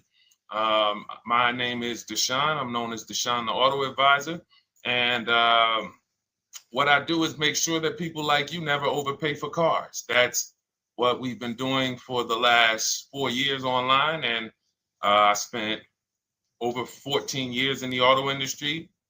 Worked for General Motors for 5 years, Mercedes-Benz for 5 years, had my own new car brokerage. And now I focus on making sure you have the strategies you need from the inside. So what you're going to see is my perspective is very different, being inside dealers for 14 years. And so you can feel free to start typing your questions. Again, we are live every Monday through Thursday. You can mark your calendar so you don't miss a show at 12 noon Eastern time. And no question is off limits. There's really nothing that I think is going to catch me off guard. So, feel free to start throwing your questions out. First of all, who's shopping for a car? If you're shopping now, or you will be shopping in the next 6 months, type me in the comments. Who's shopping or will be shopping in the next 6 months? Because what you're going to see is you don't want to wait. A big part of what I teach is making sure you're positioned to get great deals, which is not waiting until it's an emergency. Now, sometimes you have an emergency, your car is totaled, your car was stolen, you have less than 30 days with your rental car and you have to get a car. That's different. But we don't want to go into a $30,000, $50,000, $100,000 transaction waiting till the last minute. So who's shopping for a car? Let us know in the chat. Let me know. Hey, yours truly. Great to see you. Great to see you on YouTube. We are live on 4 platforms: YouTube, Instagram, Facebook, and TikTok. So I have my man Dolan, the best moderator in the world, bringing your questions in. So no matter what platform you're on, you can start typing your questions. Now, this whole stream is going to be sponsored by my new digital book. It's called Cars from Home. 7 steps to saving time, money, and avoiding dealerships. It's already 5-star rated. If you look on goodreads.com, thank you to everyone who has reviewed the book. You've sent me your stories. You sent me your testimonials. You sent me your deals. Continue to do that. I love getting those emails. It makes a big difference. People like Marie, she got 13,000 off using the book, using the steps. It's a simple do-it-yourself blueprint to really, really maximizing all the money in your car deals. And you can get a copy for the next 2 hours for 75% off. It's normally $97, but as part of our book launch special, you got your copy for 75% off, $24. So you can go to my TikTok bio, Instagram bio, the YouTube comments, or the Facebook comments. We have a link for you, and you can grab your book. You won't leave the stream. And you can come on back. Feel free to ask as many questions as your heart desires. All right. Good to see you, Nikki. Happy Monday. Great to see you. All right. So, okay, Dolan, let's start bringing in the first question. I want to check in on Instagram. And yours truly on YouTube asks, which fees can be negotiated on an offer for a used car? Great question. There's only 3 legitimate fees on every car when you're purchasing it pre-owned. Doc fee.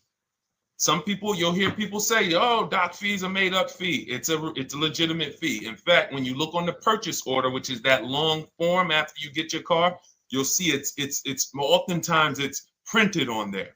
So is it all profit for the dealership? Yes, it is, but it also is legitimate. Your DMV fees, plates, license, registration, and your taxes. So those are the legitimate fees. Now, what are not legitimate fees? Anything that's not those 3. The prep fee, the marketing fee, the service plan, internet fee. All of these things are absolutely made up. Absolutely made up. Now, what you're seeing now is you'll see, and this is why you never want to go into the dealership looking for a car that you didn't see online first. Online is where we create the competition. Once you're there, we've lost our leverage. That's why everything we teach is called Cars from Home. 99% of your transaction can and should be done from home, where you can see that fine print, where you can actually you can see the dealers who don't have the fake fees before you get out there and waste your time with the ones who do. So you'll see all types of made up fees. Now, what is also being made up, let's go a little deeper on this, is the people, all right, if I put a mandatory service plan on my car, there's value there. It's not like the internet fee, which is just a ripoff, or the prep fee, which is just a ripoff. There's a service plan built in. Okay, then we have to determine if there's value there for us. There's a key replacement built in. But here's how I would like you to think, yours truly, and anyone who's in a similar situation. Anyone who'll be shopping for a used car, type the letter U. I want to drop a couple things for you to keep in mind and lock in. If you're going to be shopping for a pre-owned car, type the letter U. So yours truly, when we're looking at cars, what we want to do is we want to see. Oh, sorry, hold on. Thank you to everyone who shared this broadcast with a friend. I appreciate it. If everyone shares with one friend, we'll change the auto industry in less than a year. So you want to look at, as you're looking online, you want to be able to see the low side of the market for the car you're shopping for. So let me give you an example. Let's say you're shopping for once you have your budget, you want to try to get as new of a car as possible. If you don't see cars in that budget, go 1 year back. I always like to do 100 miles. You don't want to just do this neighborhood shopping, because again, as someone who's been in dealerships or who was in dealerships for 14 years, I can never be in dealerships now. No dealership I wouldn't want to work in a dealership, but there's no person who could tell you guys the unfiltered truth and be in a dealership. They're going to get fired. So, but here's what you'll see. The total cost is what matters relative to how much the car was when it was brand new. I don't want you to pay attention to what they're offering the car for, because that is a made up number based on algorithms and market. Who's ever seen somebody, sometimes you're on a website and it'll say, this car it's a fair deal, it's a good deal, it's a great deal. Who's seen that? That's based on an algorithm. It doesn't actually, it's not real value. Here's what's real value. Let's say you're looking at 4 Honda Pilots. They're asking $22,000 for one, $23,000 for the other, $24,000 for the other, $25,000 for the other. So 22, 23, 24, 25, right? Now you're looking and you're like, well, these cars look a little similar. You know, this one, what's the best deal? Once you get the new window sticker of that Honda Pilot, you'll see one of these Honda Pilots was $45,000 when it was new. This other one was $46,000 when it was new.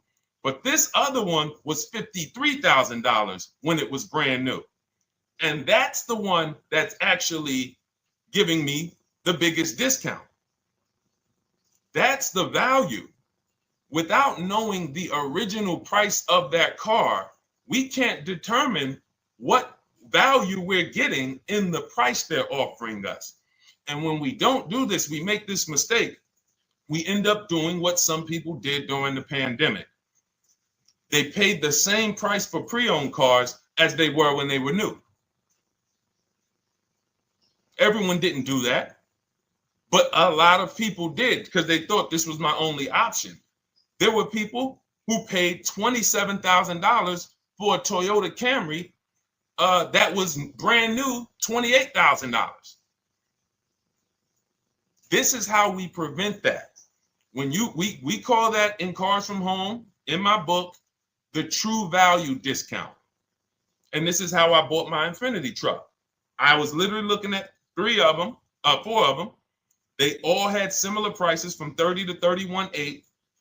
And literally the one of them was 46, one of them was 48, one of them was 52, and one of them was 55. So when you do that math, and I have a calculator in my book that does it for you, but it's simple. You just put the MSRP in and you create and you divide the asking price into the MSRP. And you'll see, oh, wow, this deal is giving me 42% off. This deal is giving me 30% off. So you see how simple it is now to shop when you look at it, when you're looking at it that way. Oh, this deal is giving me 30% off the original price. This deal is giving me 44% off the original price. Then you weigh those things out. Now, how? I know what some of you are thinking, Deshone, how do we get the original window sticker? You get the original window sticker. Some brands have it on the Carfax. They have a deal with Carfax. And then sometimes you can Google Maroney label. You're looking for this. I'll show a picture of Maroney label. That's a window sticker. This is what you're looking for. Maroney label. And you can do window sticker, new window sticker. There is a service out there that gets them for $5. Again, I'm not affiliated with it, but here's what you should be looking at. That $5 is like my inspection on a home. I'm only doing this for my top 3 to 5 cars. Top 3 to 5. And once I get that, boom, now, if you're not doing this, there's no way you can get great deals on used cars. It is literally impossible because all you're doing is basing it off of smoke and mirrors. So I'm here to tear back, to reveal this whole industry is smoke and mirrors. It's all about psychology, and it's not about you winning. It's about dealers making you think you won. Hold up. Wait. Wings Buff on Instagram said the audio is not working. I smell sabotage towards you. Let me know if the audio is not coming through clear. Let me know, and we'll try to adjust it. I don't know. Yes, exactly, Amanda. It's called real value. Real value. We call it the true value discount. That's what it's called. So it's biggest discount from the original price. So when you're out looking for pre-owned cars, your only mission is to look at, you can ask the dealer sometimes, hey, you got the original price of the car? Again, you don't buy a new car without it. Thanks, Creole Queen. I appreciate it. She said on TikTok, we're fine on TikTok. I don't know why it may be coming through different on Instagram, but maybe log out, log back in, and let us know if it's something that is just coming through on Instagram.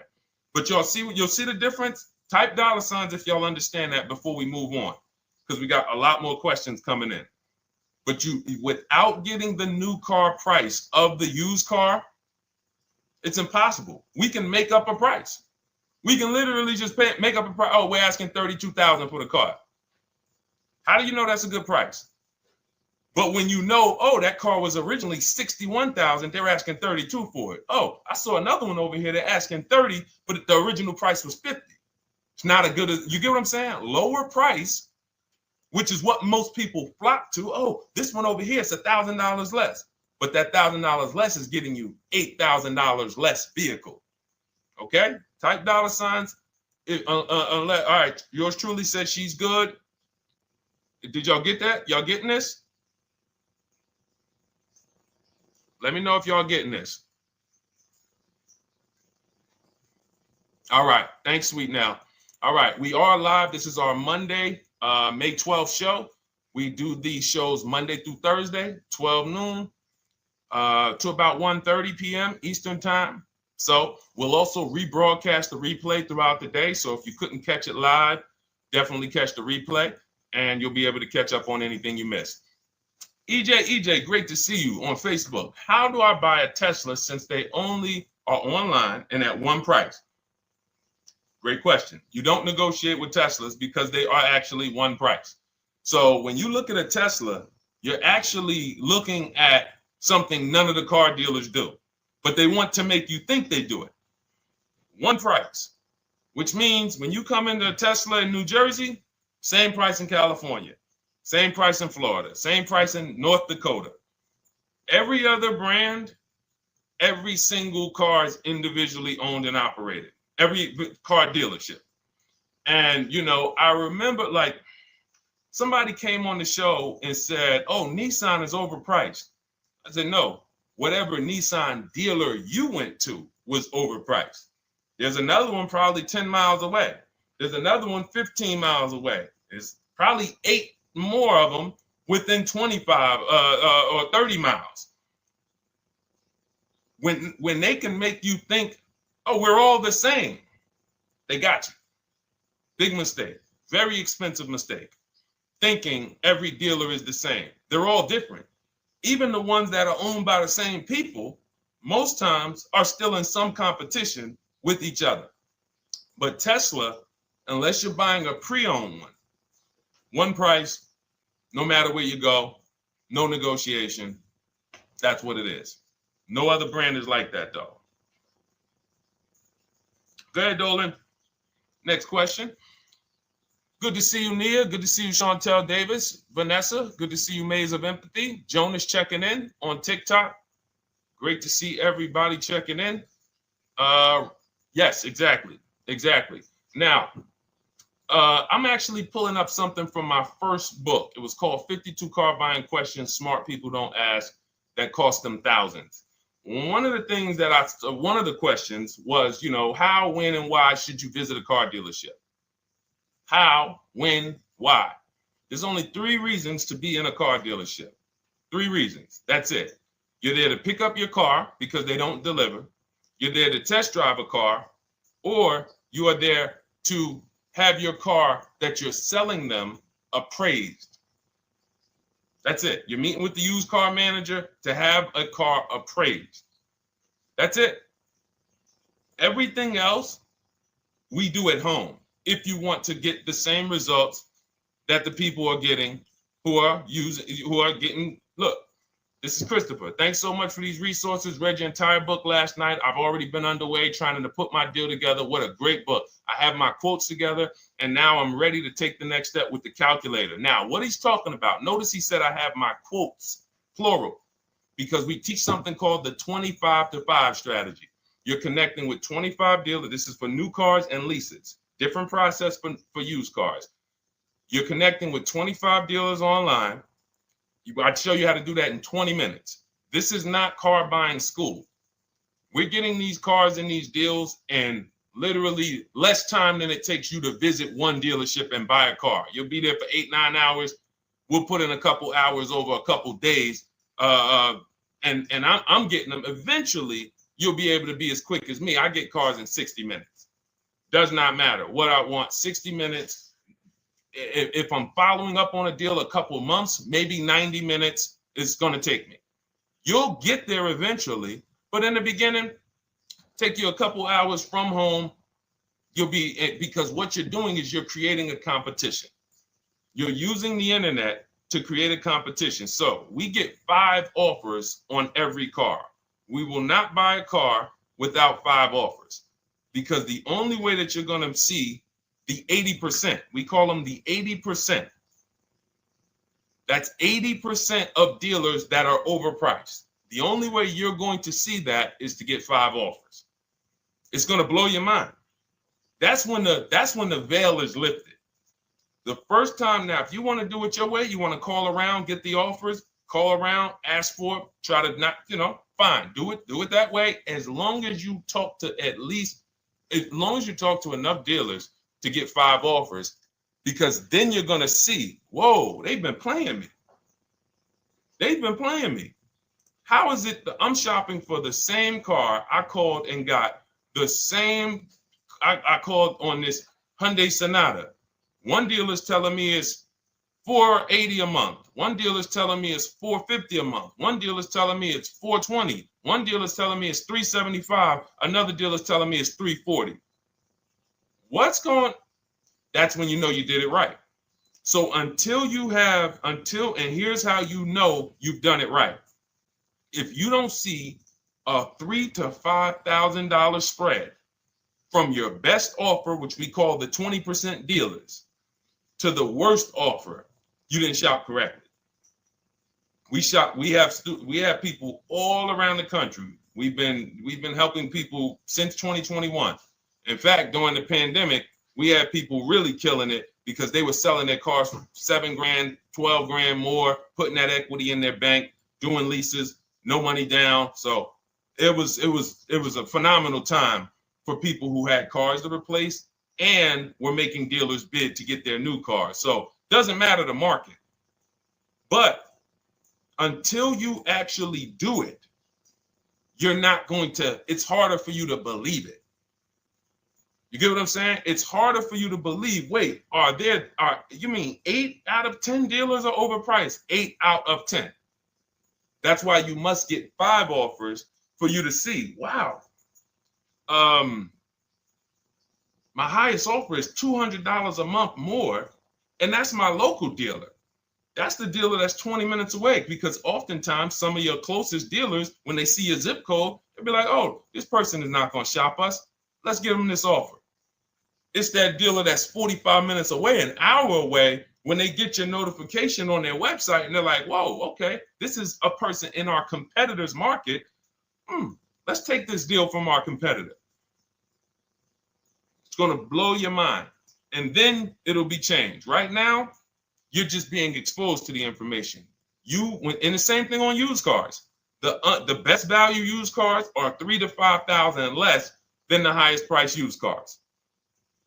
It's just what it is, because 80% of dealers are going to, even when they say it's their best deal, who's had a dealer say that to them? That's our best deal.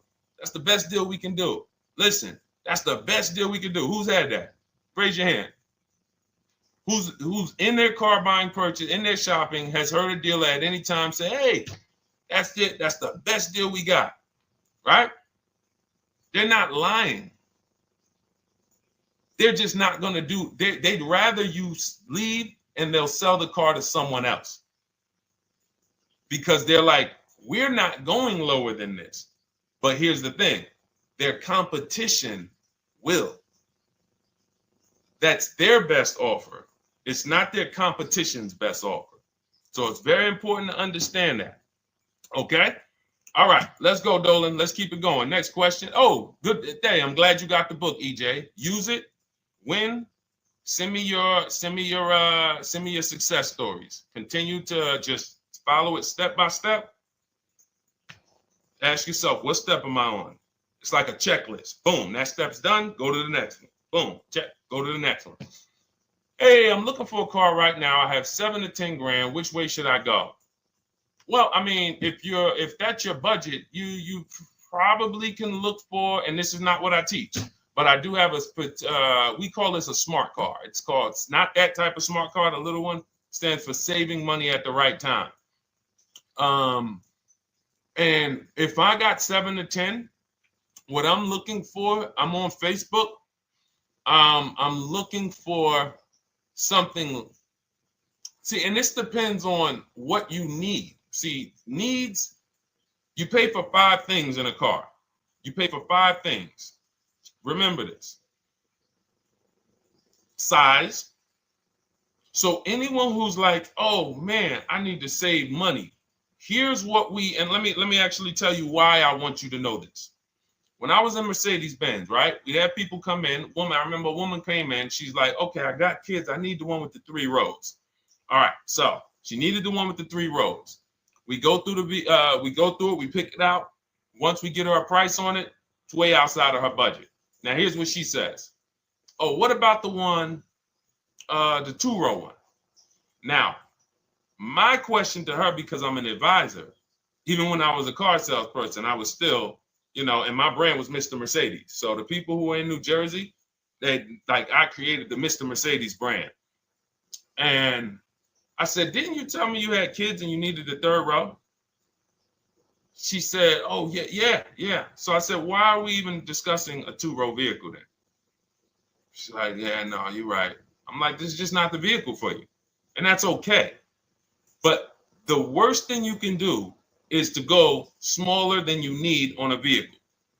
Because now you're not going to like the vehicle in literally the vehicle's not functional for you. So size is very important. That's why I created something called the smart sacrifices. When the budget starts to get tight, You have to know, what can I take out? So size, amenities. Amenities is, do I need the leather? Do I need the navigation? Do I need the sunroof? Do I need the big sunroof? Do I need the wheels, the fancy wheels? These are amenities. You got power. You pay for power. Do I need the engine? Do I need the bigger engine? Can I go with the standard engine? And then here's where the money starts to really go high. Class. So you look at Chevrolet, Honda, Toyota. Okay, that's class. You go to the next class, you're looking at, let's go Infiniti, Acura, Lincoln, Genesis. These are the next class, which means you can have a vehicle, same size, same amenities. It's 10,000, 15,000 more, different class. Then we go, and of course you have Mercedes, BMW, Jaguars, somewhere in between, Lexus. These are going up in class. So, and then the last thing you pay for, which is really expensive, is exclusivity. So when you have a vehicle, oh, no one else has this vehicle, you're going to pay for that. You can have a super small vehicle. It doesn't have a lot of features, but no one has it. It's a ton of money. So as you're looking at your car with a $7,000 to $10,000 budget, you got to ask yourself, what can I take out? And I say, don't let it be size. Go with the smallest vehicle that will suit your needs, and then get the lowest number of amenities that'll suit your needs, the lowest amount of power, and then you look for the most recent vehicle. And I would look for something, let's just say, for example, someone's looking at a Mazda 3. It's a $25,000 vehicle, brand new. I don't need the leather. I don't need the fancy stuff. I don't need a big bunch of power. I could probably find one for 10 grand that's not too old, maybe about 5-6 years old, if I'm looking correctly. But you have to know what you can live without, because if you go and do what most people do, most people are not going to listen to what I'm saying. They're going to go out and they're going to buy a big SUV with leather and all the features, and then they're going to get a 9-year-old one with no warranty because there's just no discipline there. See, the things I'm talking about, the disciplined people, the people who are financially astute, who's like, Deshone, I never knew that car buying was this serious. How, like, I'm overspending by $5 grand every car, a minimum. There's no way that you're not. So these things weren't taught to you. None of us were taught how to buy a car. We were literally indoctrinated into, this is how you get cars, ladies and gentlemen. And who indoctrinated us into that? The auto industry. The auto industry. No one told us, oh, create competition, shop for cars like you shop for other things online. There is an internet, there is. No one taught us that. So you have to say to yourself, all right, boom, I got to unlearn so that I can relearn the new way to make sure every time I get a car that I love and I get the most for my money, which is not what most people are doing out here. There's blood in these streets. You hear people, oh, there's no cars, there's no deals. They're walking in the dealer saying this stuff. Like, you're going into a person who wants to sell you something and giving them all the strategy, all the ammunition to sell you, raise the price. Hey, man, I've been looking for this car. Not many people has it. Cha-ching. Thank you for telling me that. Oh, man, the tariffs are coming too, right? I hear the tariffs are coming, so things are getting more expensive, right? Yep, absolutely. Yes, they are, Mr. Customer. Thanks for saying all of this stuff. That's how most people buy cars. That's why the auto industry is just printing money on the public. So you got to change your behavior, and that's what we do here. And it's easy, and it's fun. You look at the people. Look, and we'll take some more questions because I see we got one that just came from Nurse Gregory. I got you on TikTok. So this is our Monday, May 12th live show. So we are live.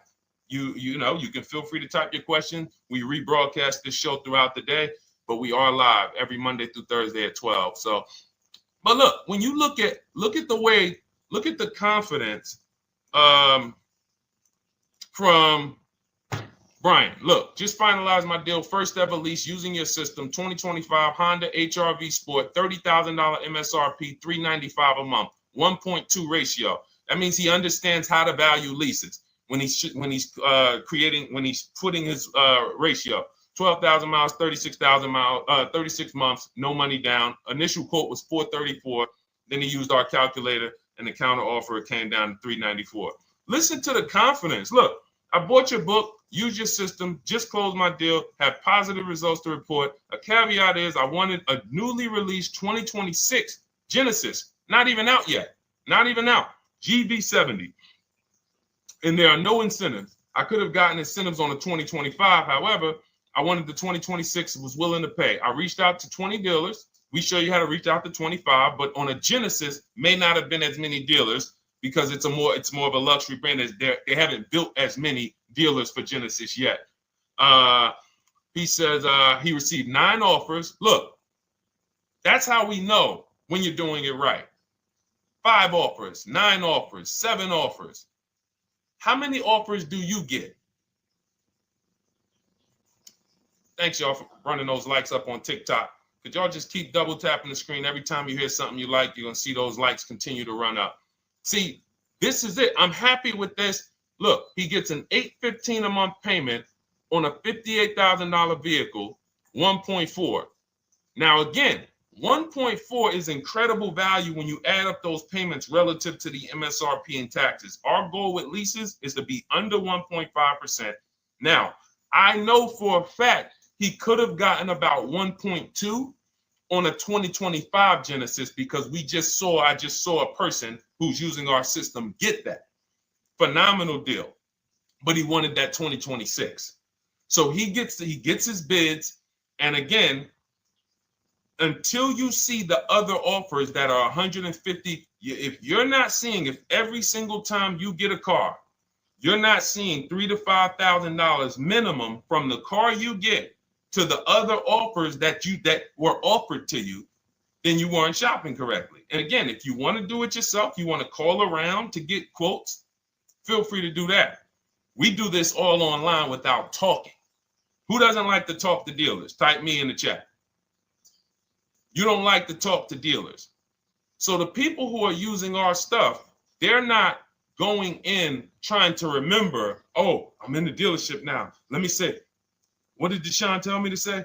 All right. Oh, man, I'm not supposed to tell him about my trade-in. That's old 2005 stuff that car dealers been on. We've been knew about that stuff, that you were holding your trade-in till the end. That's why we're going to ask you questions that you're not really ready for. Hey, Paul. Hey, good to see you, Paul. Thanks for jumping in, coming in today. The car you drove up in, whose car is that? That's what you've been driving for a couple of years? Yeah, okay, yeah, that's yours. Okay, perfect. So we are already trained to ask you questions that we're going to get the information.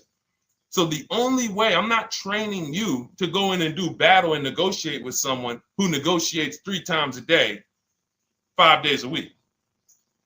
When you step back, start making dealers negotiate with themselves. That's what bidding is. You're going to see, whoa, it's easier to save money from home than it ever was going in a dealership. All right. Good to see you, Jamel, on YouTube checking in. Good to see you, Paul, on Facebook checking in. We are live on Facebook, Instagram, YouTube, and TikTok. And for those who, hold on, let me see. Do I got any sharers? Who shared the broadcast? Raise your hand so far. Raise your hand so far if you shared the broadcast with a friend or if you hit the share button. Nurse Gregory? All right, Nurse Gregory, send me a DM. You got a free copy of my book. Let's see. That's it. I don't think we have any. No, if you share now, it's too late. So I wanted, let me see. Because Nurse Gregory, you have been on the show for a little minute. See, I do that stuff every now and then. I do that stuff every now and then. That's why when I ask you guys, like, to help me get this message out so we can help more people, you never know when I'm going to just say, you know what? You got a free copy of the book. So, I ask you guys to continue to share this broadcast so that we can help more people. Like, this is not about, because follow me. until most of the country is actually shopping from home, it makes our job shopping from home a little bit harder, because literally dealers know on a weekend, they come to us on Friday, hey, how many appointments we got? We got 200. 200 over the weekend. So they expect you guys to walk in. So until that goes from 200 to 100, and they're like, whoa, what's going on here? Whoa, people are not really walking in anymore. We're getting half the appointments. Oh, wait, what's going on? We only have 50 appointments. Memorial Day weekend, we got 100. We're normally at 300 appointments over a Memorial Day weekend.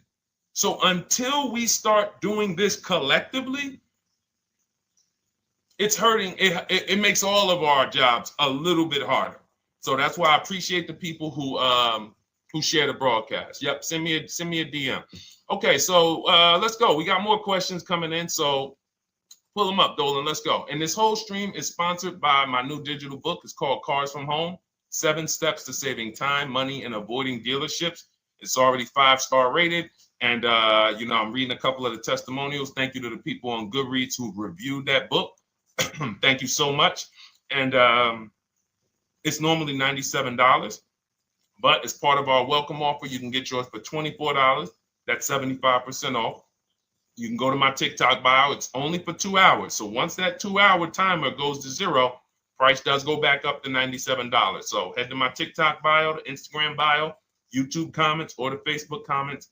Grab yours for $24. Save you 75%, and just use it. It's a step-by-step blueprint checklist to dominating the car market.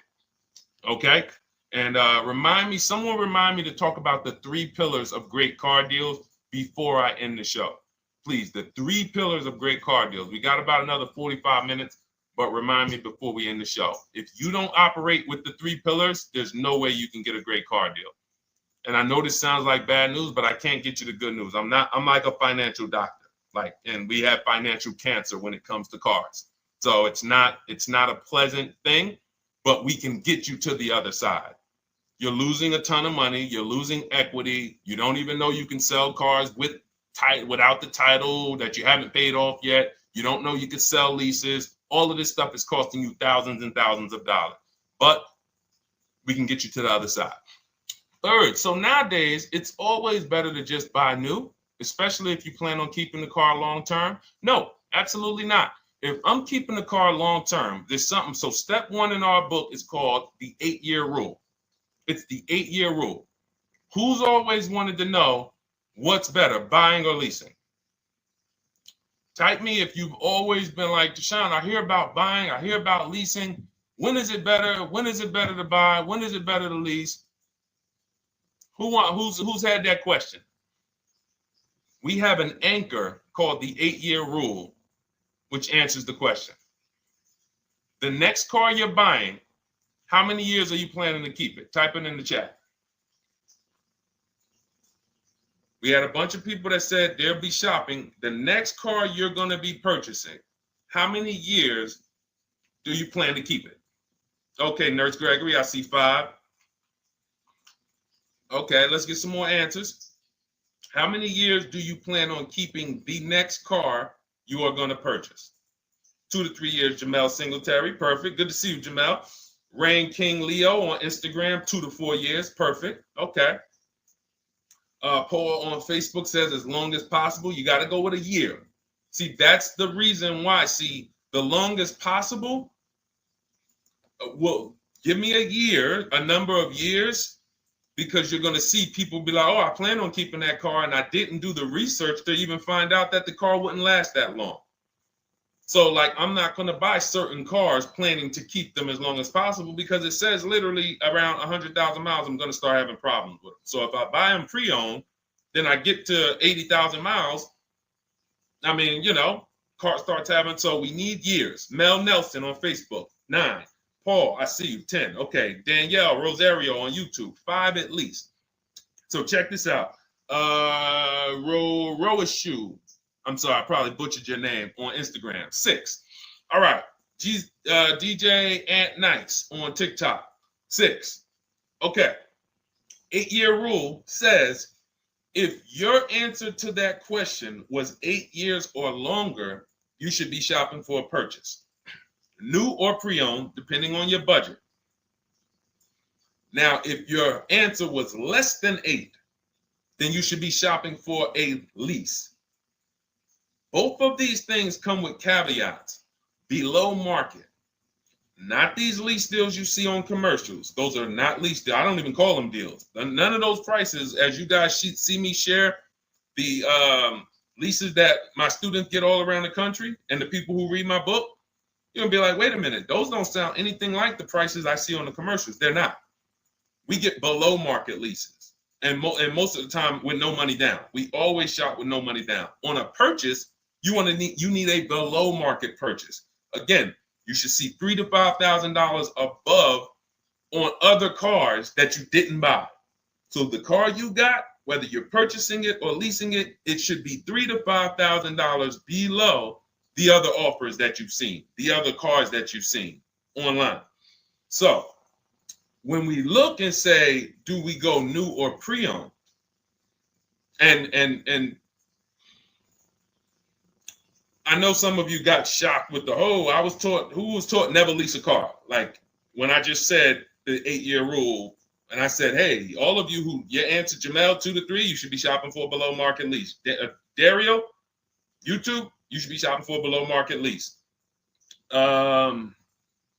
Madison, Marv on Instagram, below market lease. Yep. Rain, you've had your car for 3 years. You're already debating getting rid of it. You should be shopping for a below market lease. Yep. Nurse Gregory, below market lease. DJ Ant Nice, below market lease. We'll talk about that in a little bit. You can ask why.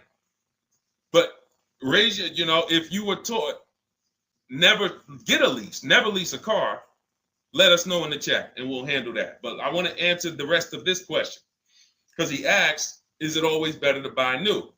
So if his answer, for those of you who said, I'm keeping more than 8 years, I'm not breaking the 8-year rule, I'm shopping, don't think about leasing. You're keeping at least 8 years, leasing should not even be in your vocabulary.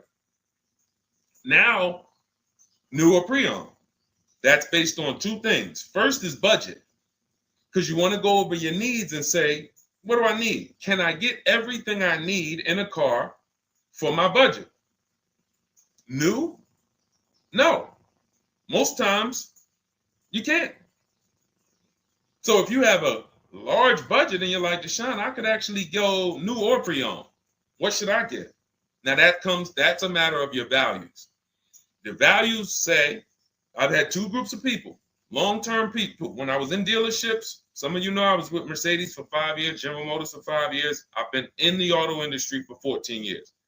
People would say, Deshone, man, I only get a new car. I'm like, I only get a new car every 10 years. That's why I get my new car. I'm going to treat myself. That's values. Now, some people say, well, I could afford both, but you know what? I want to knock 20, 30, 40% off the price. That's values.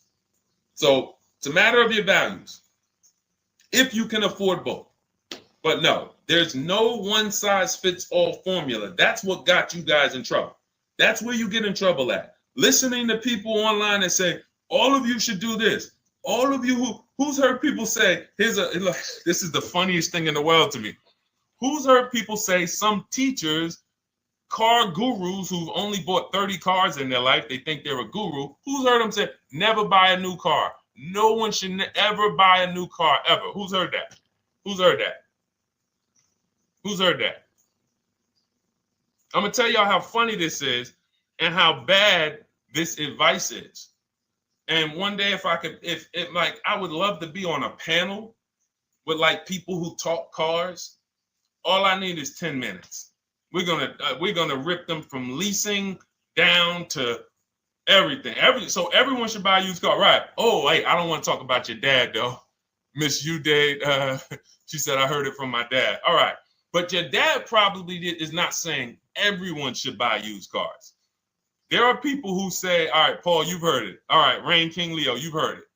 So let me ask you a question. If we ask some of these people who swear, hey, none of you should ever buy, and they talk to millions of people, and they preach this, no one should ever buy a used car. So here's the question. how do the cars become used? If no one should buy a pre-owned car, if no one should buy a new car, rather, how do the cars become used? So let's just say you could snap your fingers. So if you had it your way, no one would buy a used car. No one would ever buy a used car, ever. So you snap your fingers, that would be your wish, right? Yes, exactly. So how do the cars become used then? So if something that you're suggesting could not get 100% market penetration, it's not a good idea. It's not realistic. There are people who should be leasing new cars below market. When you lease a car, you get a brand new car that year, 2025, all the latest and greatest. You're the first driver, unless you get a demo, which has maybe, it's a couple months old, within a couple thousand miles. But other than that, it's a new car. That's what you're leasing. Got to get multiple offers or they're going to overcharge you. You'll go in, you try to go in and, hey, work me up a lease deal. You'll be like, whoa, this doesn't sound like what Deshone said those leases. But that's good, because we don't go into dealerships to get lease prices. We stay at home and get multiple prices from home. You're walking into an 80% dealer. But yes, that's the difference. So the 8-year rule is to be your anchor for when I should actually be buying or leasing. And then once you go and say, I'm buying because I'm keeping 8 years, then you let your budget dictate whether you're going to shop new or used. And then you if you could afford both, it's a matter of your values. You want to treat yourself to a new car because you can afford it, make sure you get a below market deal, multiple offers, or do I want to get a pre-owned car so I can knock 20, 30, 40% off the price? Okay. All of this is in my digital book, Cars from Home, 7 Steps to Saving Time, Money, and Avoiding Dealerships. You can get your copy for 75% off for the next 2 hours. That's our welcome offer. And you'll have everything I teach about how to get below market leases, below market purchases, below market bank bidding wars. We created something called the bank bidding war. For those of you who are going to need a loan, where do you get your loan from? Some of you say the dealer. Some of you say, oh, I get it from my credit union. Some of you say, oh, I get it from my bank. This needs to be a bid, because whenever you're doing it like that, you don't know. How do you know for sure that that was the best interest rate you could have got? 2 points on a loan could be $2,000. 2 points. So if somebody said, oh, I'm paying 6.9, but you could have got 4.9, literally thousands of dollars. So, and again, that goes into the 3 pillars of great car deals. We haven't discussed that yet. We'll do that before the end of the show. All right, let's go. More. Oh, by the way, for those of you who I didn't finish the sentence, you want your copy at 75% off instead of the $97, which is the normal price. You get it for $24. Head to my TikTok bio. There's a link there. Click it, and then head to my Instagram bio. There's a link there, and then we have a comment in the Facebook and YouTube comments for you to grab your copy for 75% off. Once it's 2 hours expires, goes back up to $97, and it's still worth every penny, because as you can see, Marie used it and she saved $13,000. So what's her return on the investment of $24? Just wanted to reach out, say thank you. Using your guide, which is the book, I saved over $13,000 off MSRP, got my payment to be hundreds lower per month and maintenance included, no money down. Just wanted to say thank you. Keep sending me these emails, y'all. I love bringing these emails onto the show. Like our world, that what we do with these cars it's a whole different world. Like, that's a great show, but it's also our life. Like, different, it's a different world. We operate in a different world. I got a lot of books on my shelf here. I cannot tell you books that actually give me ROI like Cars from Home. Like, she bought a $24 book. Even she might have got it for $97. And she saved $13,000 on one transaction. What about her? What about her significant other, if she has one? What about her children? What about her family and her household? What about when her mom or dad needs a car? It's endless ROI for one investment. Okay? So shout out to everybody that got their copy. Please keep sending me your emails. I love getting them. Let's go, Dolan. Next question. Awesome, DJ and Nice. You're gonna love it. Like, let me just say this one thing. Keep Dario's Dario from YouTube, keep his question up. But I want to say this to you, DJ and Nice. My niece, she's 20. Some of you heard me talk about her on earlier streams. She told me, listen, Uncle, when she asked me, what should I do? I said, I knew she's not keeping the car 8 years. I asked her because there are some young people who just are not into cars. Like they will literally drive one car long term, but typically in your 20s, things are changing, jobs are changing, families changing. Your needs for the car may change. So I'm like, listen, 8-year rules. You should be shopping for a lease. You're going to save way more money. Most people go out there and they'll tell you go buy a used car, and they'll put you in a used car, $300, $400, $15,000 is only, that's $300 a month. They'll go and put you in a, $400 payment, $20,000 used car, $18,000 used car. You barely got a warranty. Maybe you got no warranty. So in a year, 2 years, you better have a tow truck on speed dial, just so, you never know. You get what I'm saying? Not saying it's a bad car. Used cars, 5-year-old, 6-year-old, no warranty. You better have roadside assistance. So I said, let's do this. Pick a new car, go drive one, pick one under $30,000. Because she said, I would like my payment to be like, under $350. I'm like, all right. She's got her credit to where it needs to be. This is why we should have our young people with their first credit card early, or as a what's the term? It's slipping my mind. When we add our people to our account as parents, authorized user. And so she goes out, she drives the Hyundai Sonata. I said, okay, perfect. She said, I like the car. We get her offers. We started getting offers for her Thursday. By Saturday morning, her best offer was $338. We sent out counter offers because I have a counter offer calculator in my book. So when we get the offers, this stuff takes you minutes. Again, I'm not inviting anyone to college to be a car salesman. I'm inviting you to a system that will help you get cars in 90 minutes. So we get her offers. We send out the counter offer. We're probably going to land somewhere around because she only needs 10,000 miles. She's probably going to be about $295. Brand new car, 2025, $26,000 car.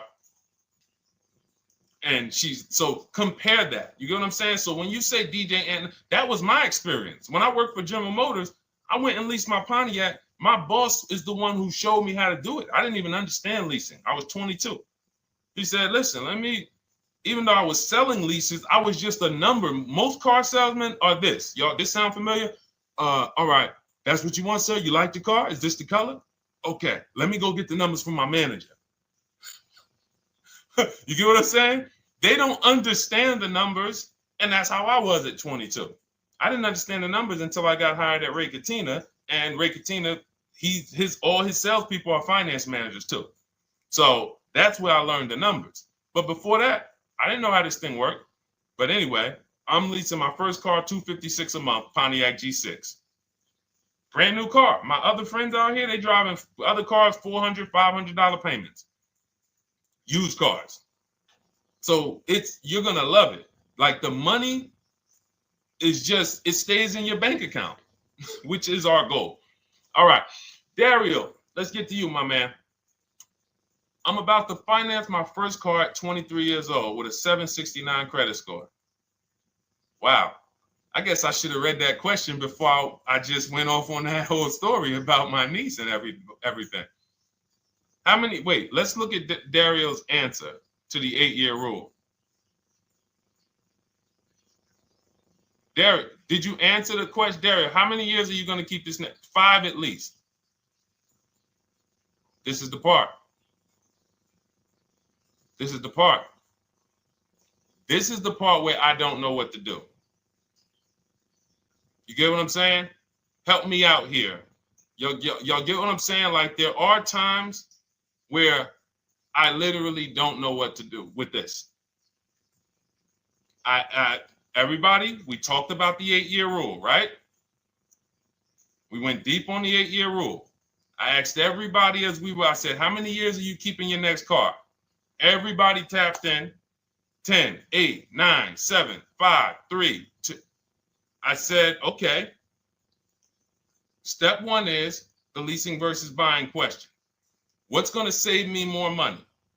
If you are not keeping your car 8 years, you are absolutely overspending by not getting a below market lease. Then, which I didn't even count on, DJ Ant Nice comes and says, hey, man, you talked me into getting this lease because I want to save the most money possible, and I'm not keeping the car 8 years. Then I walk you through a scenario where my niece, her first car, she's 20. She's about to lease a brand new Hyundai Sonata, and her payment's going to be $295 a month. Add that up, $295 a month for 3 years, $295 a month times 36 is $10,620. That is her payments over 3 years. $10,620 over 3 years. Which means if we look at the $26,000 car she's getting, and then we look at the taxes and fees on that $20,000 car, we're probably going to be somewhere around $28,000. Oh, I'm sorry. I'm wrong, y'all. I just pulled up the MSRPs on that car she's getting. It's $28,500. $28,500. She's paying a little over $10,000 to drive a $28,000 car that with taxes and fees would probably put her around $30,000. A little more, but let's just say you get a little discount, $30,000. She's paying. So if she bought this car, what would that car be worth in 3 years? What would that car, if she bought a $28,000 car, $28,000? Throw some numbers out there so we can really try to help Dario and the people who just, all right, may need us to go deeper on this. You might need me to go deeper on this. You might be like Dario, like, okay, Sean, I didn't grasp it. Let's go deeper on this. What would the car that she's getting, my niece is about to get for $28,000, $295 a month, what would that car be worth after 3 years? $28,000 car.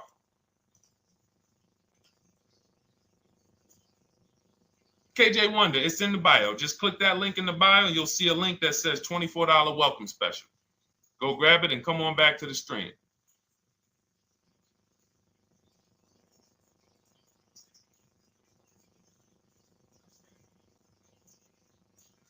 Anybody want to tap in?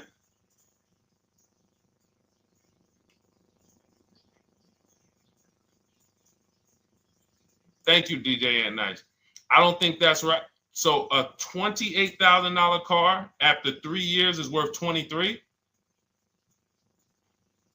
No.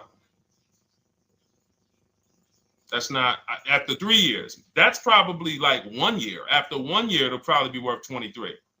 15K depending on the brand. Paul, I think you're gonna lose more than. I don't know one car that sometimes like I don't know one car that depreciates $8,000 in 3 years. So I'm a conservative person when it comes to my numbers. That car is like, let's be real here. You don't buy a Hyundai Sonata, come back in 3 years, you paid $28,000 for it, come back in 3 years and they give you 20 for it. It's going to be more like $13,000, $15,000. What if you have an accident? You get what I'm saying? So, and unfortunately, you know what's hard about this?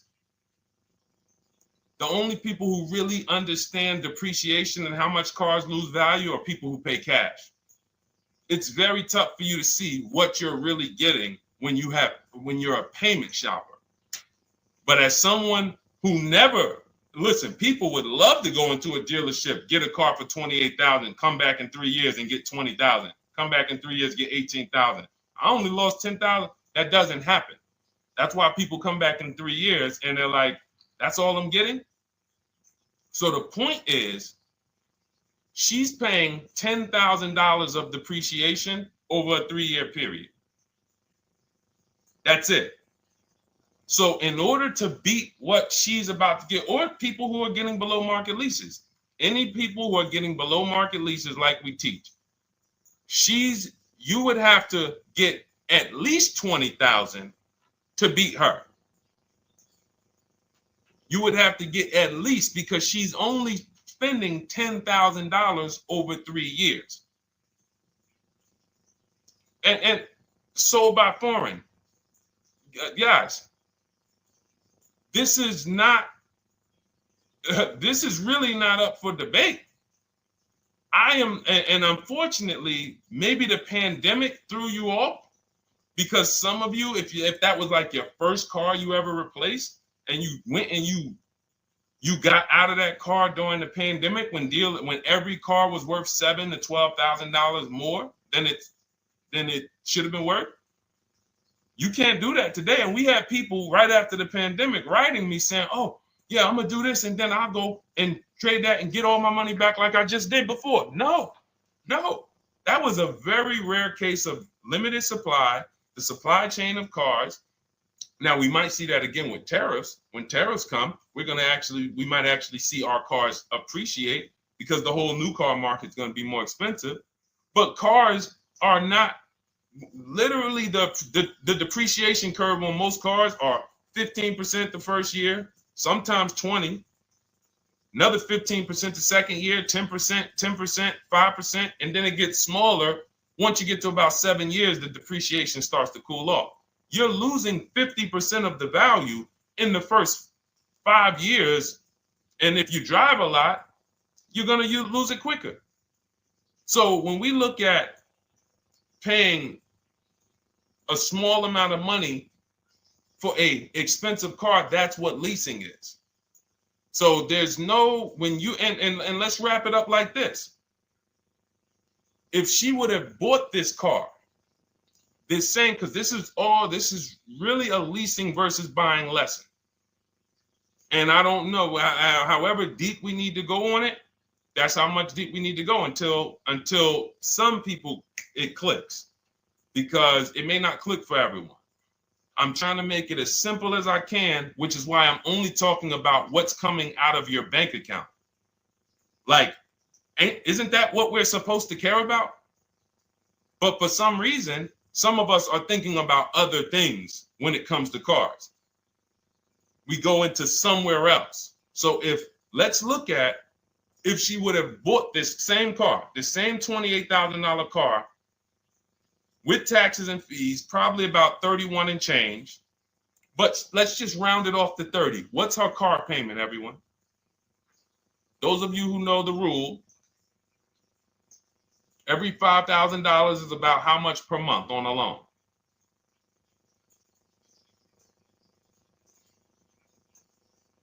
Every $5,000 is about how much on a loan?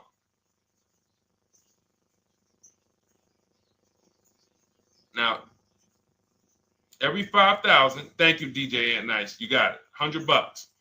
So again, these are videos that I make that, thank God, has been seen hundreds of thousands of times, some of them into the million.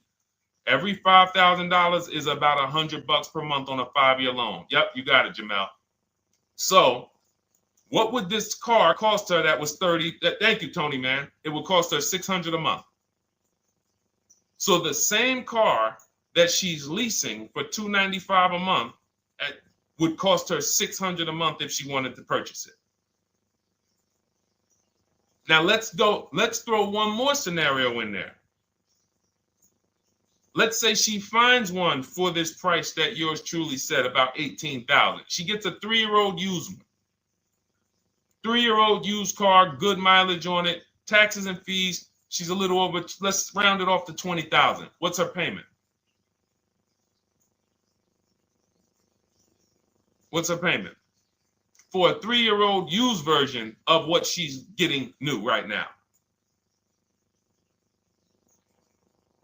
$400. So where does it make sense to purchase at? Thank you, D-Boss. On TikTok, we see you. We are live. This is our Monday, May 12th live show. We're live from 12 to about 1:30 Eastern time, Monday through Thursday. Mark your calendars so you don't miss a show. 400. Where does it make sense at? I'm on my 7th lease. Where can you tell me that it makes sense at, unless you're one of the people, like, let's go back to Paul, who's keeping his next car 10 years.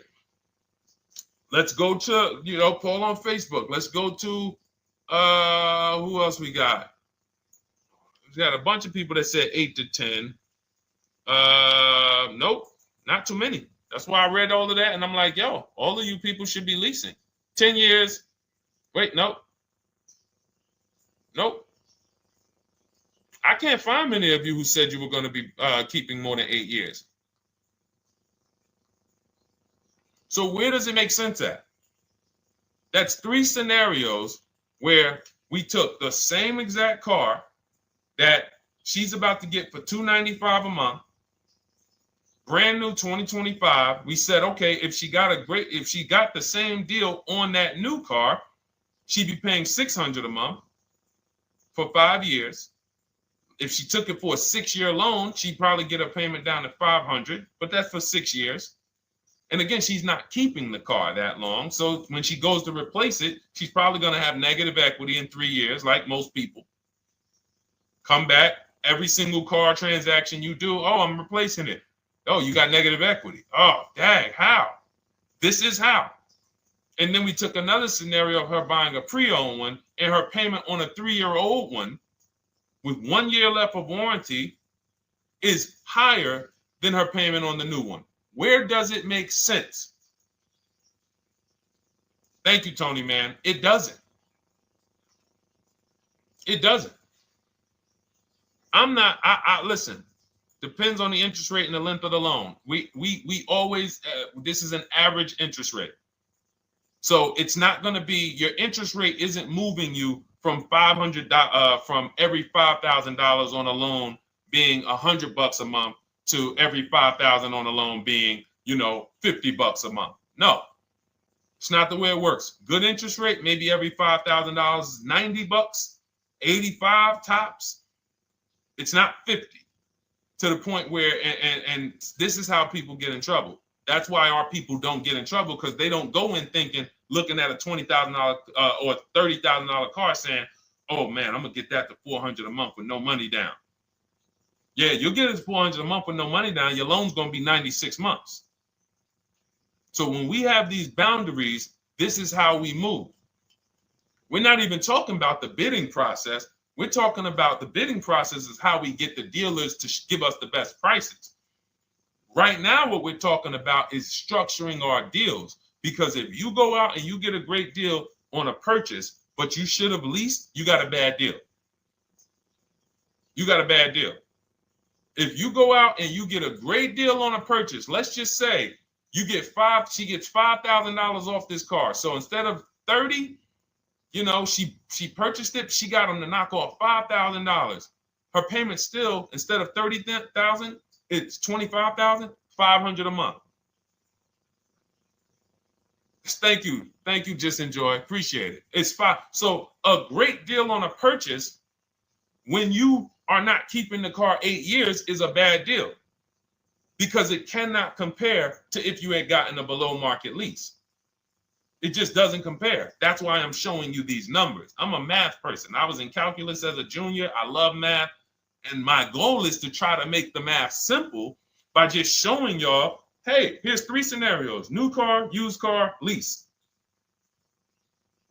Here are the numbers: $600 a month, $400 a month for the used car, $295 a month for the lease. But we say we want to save money. We say, oh man, things are getting more expensive. Money's important. But we're still letting old mindsets make us do things that don't serve us because we were taught that, even though it makes no financial sense. So the hardest thing that I have to do is get you to unlearn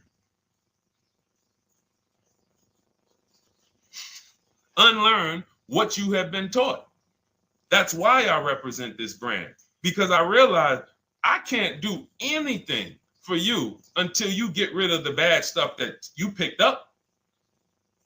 You didn't go to school and you were indoctrinated into, this is how they taught me to get cars, even though it makes no sense. It creates buyer's remorse. You leave the dealership hoping you got a good deal. I hope I did all right. You wouldn't bet a dime on it. If somebody came up to you, hey, would you bet money that you really didn't get a good deal?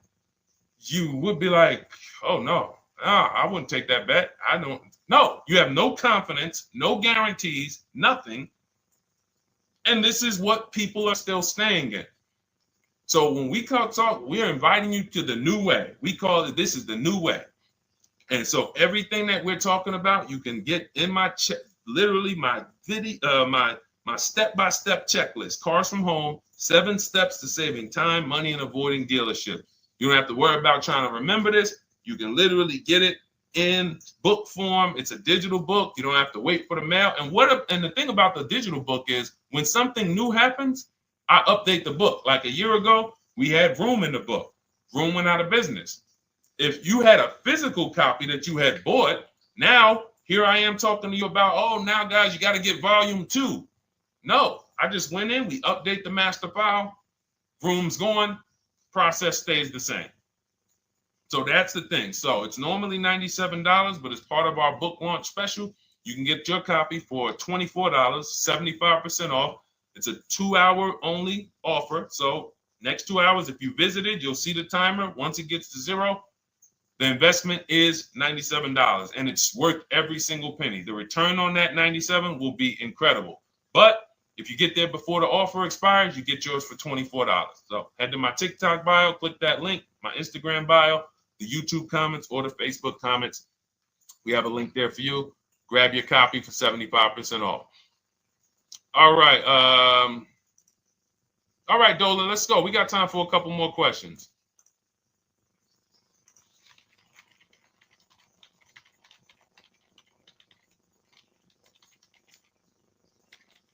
Okay, I'm shopping for a 2018 to 2019 Platinum Escalade. Should I buy in town, or what do you feel about delivery charges from out of town? I would compare. So it goes back to what we started talking about on the in the show when we first started. Total. This is why you need to know the original price. So when you know the original price, what you're looking at, and this is everyone who's shopping for a used car. Without knowing the original price, you're just grabbing at straws. You're buying based on made up prices. You don't know. How do I know? Oh, he's asking $65,000 for it. How do we know that's a good price? You don't. Buyer's remorse prone. Zero confidence in what you pay. But when we know the new price, oh, the original price of this one was $102,000. Original price of this one was $110,000. Original price of this one was $90,000. And when we get into more expensive cars, the losses become way more. To whom much is given, much is also required. So the losses on 80, 90,000, 200 Bentleys, Rolls Royces, the losses become multiplied dramatically. So if we knew, okay, this one was originally $102,000, they're offering this for $60,000. Oh man, they're giving me, 50, they're giving me 45% off. Oh man, this one right here was originally $90,000, but they're offering it to me for, $64,000. Well, they're only giving me 30% off. So you'll look, without knowing the original price, you're buying the wrong car because you're not buying based on value. You're buying based on made up prices. We think this is a good price in the market, but what is the discount off the new vehicle? That's the only thing. And then you use that and you say, okay, well, this one's giving me 45% off. It has 29,000 miles. This one's giving me 30% off. It only has 15,000 miles, and you can judge more accurately. You can judge accurately when you know real discounts versus nothing. So we must know how to get the new price. I mentioned it. Some brands have a agreement with Carfax. You can get it on the Carfax. Some brands have and some brands you can go to Google and Google the window sticker or the Maroni label, and you can get it that way. And then you'll see some companies that may sell it. But again, I'm never buying a used car without knowing the original price. And anyone who's listening to me and using the Cars from Home system, none of these people, Christy, look, none of these people, Milligan, Courtney, Melissa, Sheree, Ken, none of these people are buying a used car without knowing the price, the original price. That's how they get you. So when we look at what the price is with delivery, we're just factoring that in to the overall. So with the delivery, I'm still getting 42% off the original price. With the delivery, I'm still getting, so you factor all in cost compared to the original MSRP, and that tells you what the good deal is or what is not the good deal. And many of you, you're going to see, whoa, I've been buying used cars that really don't have, because you're going to pass on a lot of cars. Once you actually start using what we teach, it's an elimination system. It's a sorting process. We weed out the garbage. So a lot of the cars that you would have normally gotten thinking it was the good deal, you're going to see, whoa, if I didn't know this, I would have got that car, because that car is $2,000 less money online. But when I got the original MSRP, I see that this car has $20,000 more equipment in it. MSRP of this car was 105. MSRP of this car is 85. Whoa. And it might not be that dramatic, but sometimes especially on some luxury cars, it will be. It'll be that different. So this is how we gauge value. So when we pull off in the dealership, you see people, they send their numbers. You're going to be quick to write me. Man, I can't wait to write Deshone and tell him about this. I can't wait. Man, you're going to be just like all these other people, all these people we show. Rosalie, I can't wait to write him because I am confident in my deal now. Like, whoa, bro, I just got a used car. I got 48% off the original price. Man, confidence. Would you bet money that you couldn't have got a better? No, yeah, I bet money, man. I did my research, man. I stayed at home. I used the internet like you walked me through it. There was no better deal. I had to, and you know how I know? There's a couple signals that I look for. People say, man, I had to drive an hour and a half to pick this thing up. I'm like, I know you did it right. People want that neighborhood dealer to be, oh, that's my dealer. You own it? No. Somebody did that. Hey, yeah, I work out with a guy at the gym. He came up to me one day. He said, yeah, because I went to my dealer the other day. And, they was telling me. So when I hear this, that just literally is like, oh, you own a dealership? Oh, no. I mean, you mean the dealer that sells you cars and services? Yes. Okay. See, it's just these are not our friends. People inviting their car salesmen to their barbecues. Start making them bid. Watch how quick you see Charlie is not coming to the barbecues anymore. You got your car salesman coming to the barbecues with you. Hey, how many cars? Oh man, this is Charlie. Charlie, let me introduce you to my neighbor Jane. Charlie's been selling our family cars for years. Charlie's like, yeah, hey Jane. Yeah, hey, listen, Charlie, how long we known each other? Well, I knew your grandfather first. Yeah, listen, Charlie, hey, watch you start one transaction where Charlie gets a message.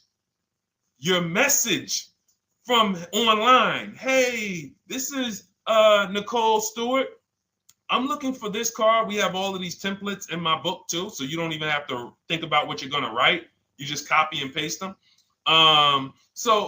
Hey, phone's going to be ringing for him. Now, we use a shopping email and a shopping phone number. We never give the dealerships our phone number. We don't want dealerships coming to our personal phone number. We use a Google Voice and we create a brand new Gmail.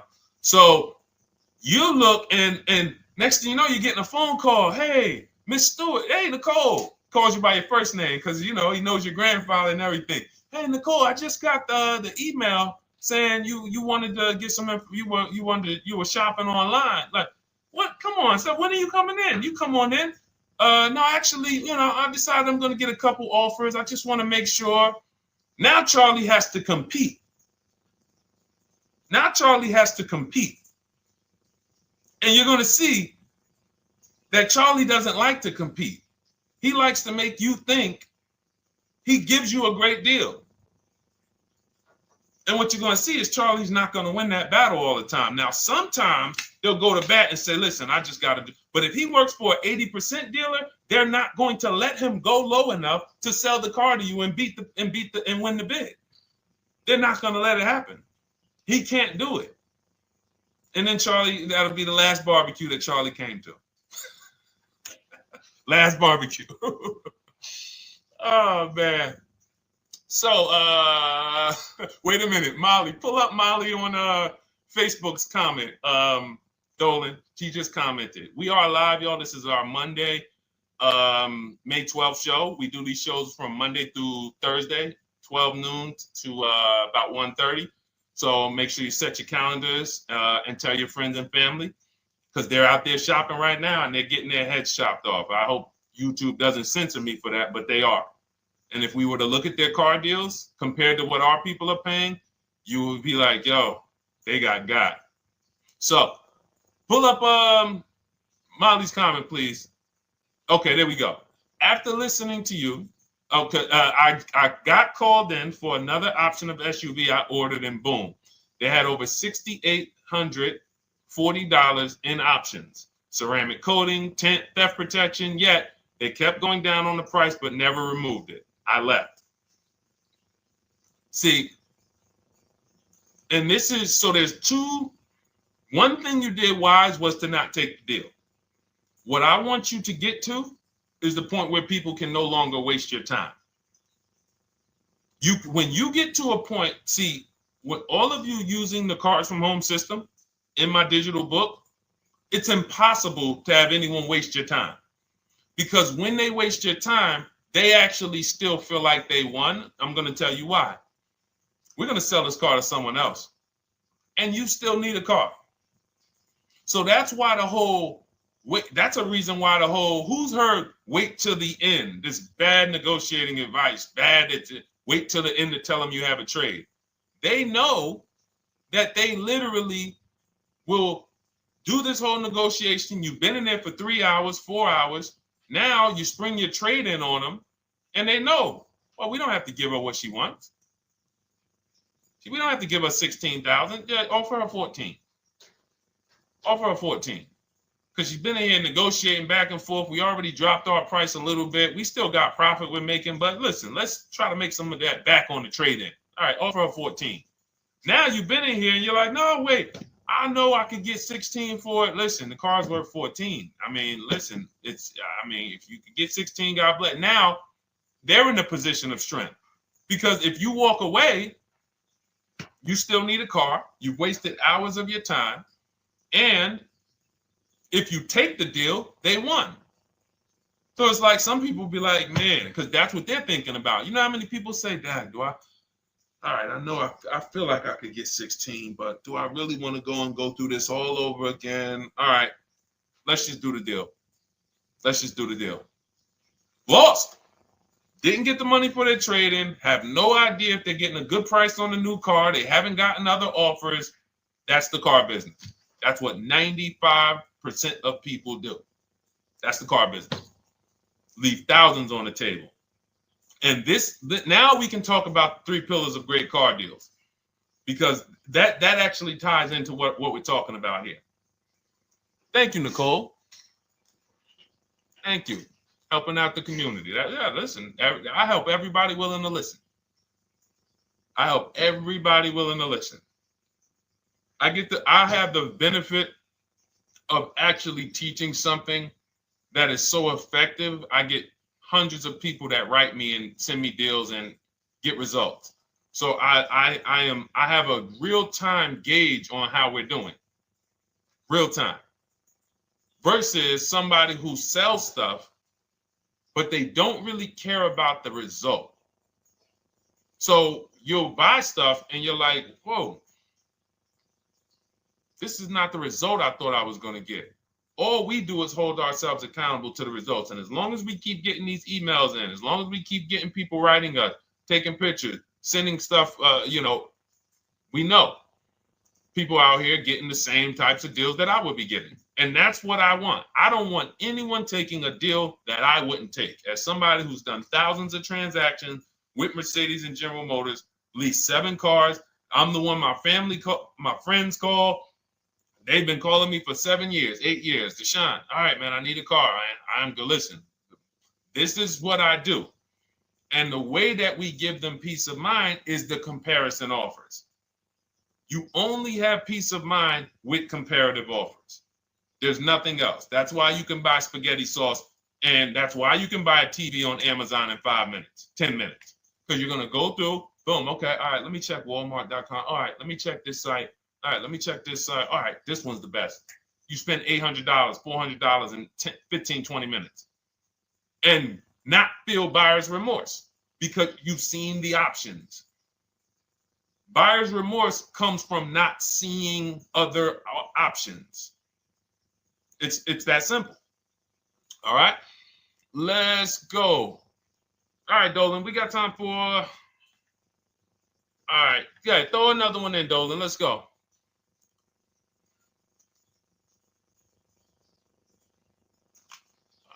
right. Okay, 2015 Mercedes-Benz C-Class C300. Hey, wait a minute. R. Hunter Photography. Just got the book, and I'm looking forward to reading it. Congratulations. Everyone who got your book, just type book in the comment section. I just want to give you a shout out. Thank you so much for those. If you have the book or if you just got the book, just type book. Thank you so much, R. Hunter Photography. Appreciate you. Make sure you send me your success story. That's what I care, whether you buy, lease, or purchase. Even when you use the bank bidding war, show me, hey, yo, this bank was at this interest rate. This bank was at this interest rate. And then the dealer got me this. Write me all of that stuff. I love hearing all of that. Michael, good to see you. Michael McLaurin on TikTok. Thank you so much. Use it and win. Use it and win. I want that book to return to you $5,000 to $10,000 per deal. So every single time you do a car deal, that book should be returning to you $5,000 to $10,000 per deal. All right, 2015 Mercedes C-Class, 85,000 miles. What are you thinking? See, there's nothing there. You get what I'm saying? There's nothing there. You have nothing to compare it to. Now, here's the thing. We teach something in the book called, and we still got to go to the 3 pillars of great car deals again.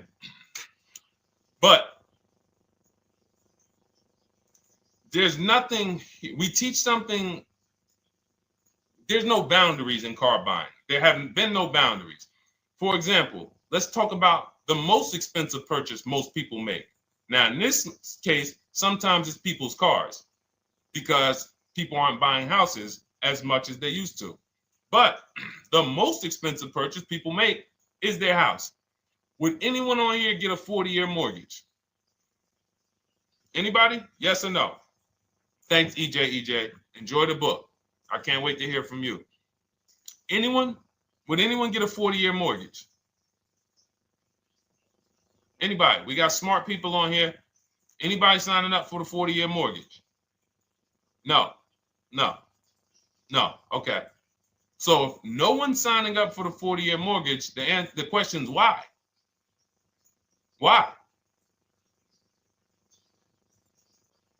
Because we know that's too long. If you got to take a 40-year mortgage, go. God bless you. Yes, go get you. God bless you. Hope she's well.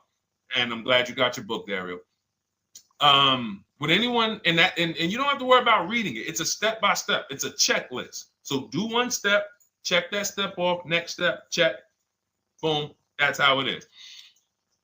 Because there's a built-in. It's been built into our education. You don't take a mortgage longer than 30 years. And if you want to be super conservative and you can afford it, take a 15-year mortgage. But we don't go 40. We don't go 50. They're available.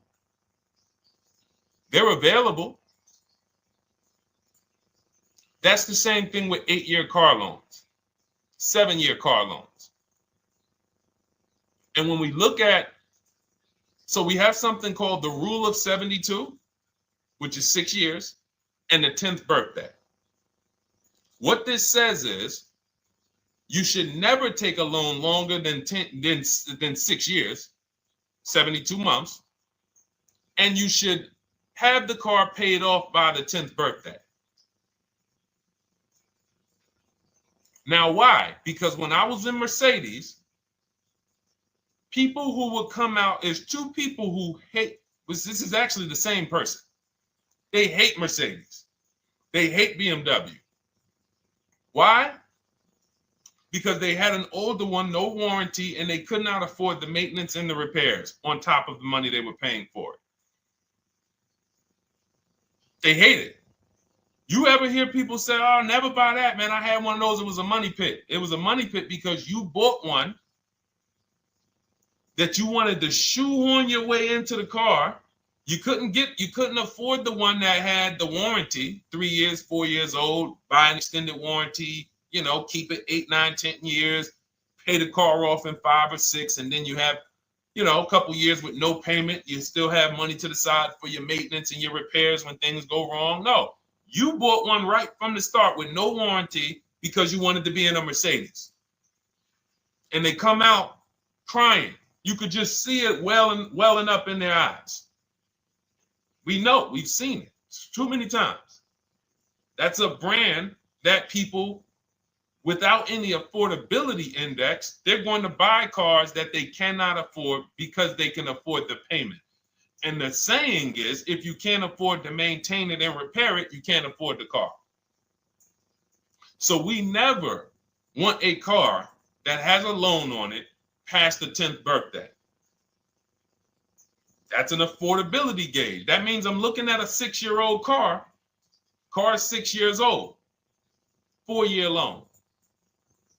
The amount of the number of years on the car, and this is in my book. Nothing I'm telling y'all is me coming off the top of my head or off the fly. I'm teaching you out of my book. That's what these shows are.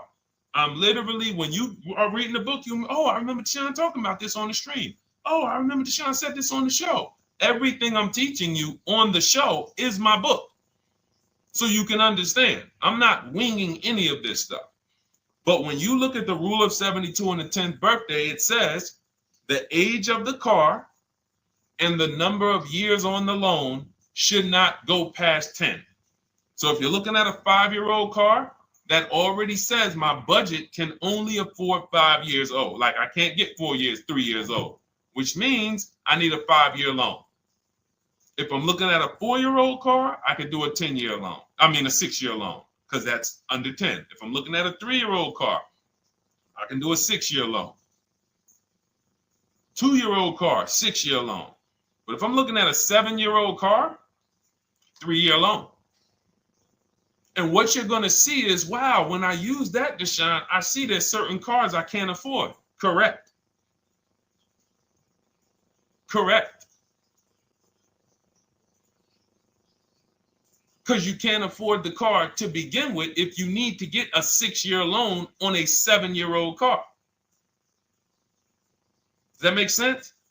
Type $signs if that makes sense. Type a $sign if you're getting this.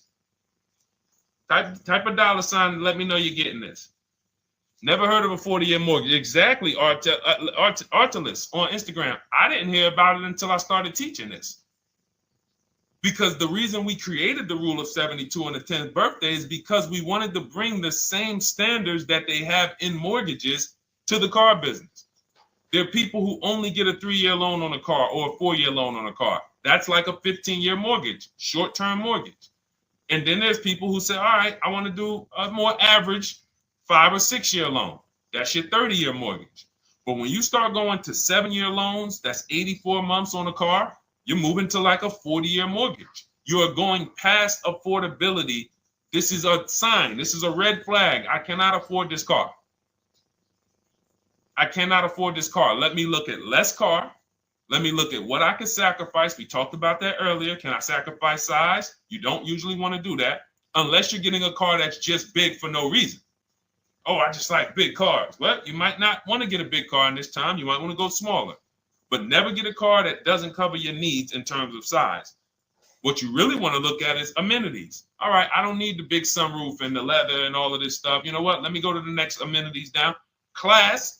So you're like, oh man, I'm used to driving Lexus. I'm used to driving Mercedes. I'm used to driving Genesis. I'm used to driving Infiniti, Acura. No, maybe you got to go down to the next class. You'll save $5,000-$7,000 going to a lower class of vehicle. These are the things that you want to be looking at. This is how you want to approach. This is how you don't. This is how we win. This is how you understand your car transactions versus just like, all right, time to get a car. Can you just do this for me, Mr. Person who I know is going to make money on me, and it's your job to make money and they're going to fire you if you don't make money on me? Could you just get me the best deal possible? No. DJ EJ, thank you. Ray, getting value out of it. I see you. Awesome. Deshone, how much should we try to negotiate out the door? That's a bidding process. See, that's a feeling for, we don't worry about that. I'm going to tell you why. Some deals, their best deal is going to be $10,000 off. Some cars, the best deal is going to be $5,000 off. Give you an example. In some deals, the best deal is going to be, you're not ready for this, almost $30,000 off. Now, let me show you each one. So when you look at, where's Tiffany? So Tiffany, no, that's Chris. Hold on. That's Kanika. Oh, wait a minute.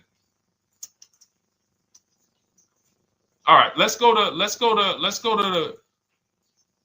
So the question you're asking reflects normal negotiation, which is we're feeling for the bottom. We don't really know where the bottom is. We're feeling for the bottom. And you're feeling for the bottom, it's a losing strategy because you don't know how deep, you don't know how low the bottom is. When you feel like in your gut, okay, I think this feels like the bottom, you take the deal. Losing strategy. Because the bottom is different for everyone. So you look at somebody like Sean. Sean gets 15, he bought an F-150 Lightning. He got, with the discount from the dealer and the hidden money, unadvertised rebates, over $20,000 off his F-150 Lightning. Over $20,000 off. Now, you look at somebody who, let's see if we can find Kimberly. Kimberly, when she got her Maserati, I love just keeping Kimberly up because she's like, she got over $20,000 off her brand new Maserati when she got it, even though it was last year. But I want to look for a smaller deal. So I think I might have took Tiffany's down. Hold on. Because Tiffany got a Mazda. Hold on. I used the strategy in your book. Hold on. Tiffany got a Mazda, and when she got her bids, her best offer was $6,300 off. That was the best offer on that car. But she had other offers that were $3,000 off, $2,000 off, sticker price, over sticker. That was $63,000 off, $6,300 off. Then you look at somebody like Milligan. Milligan got the biggest discount I've ever seen in my life.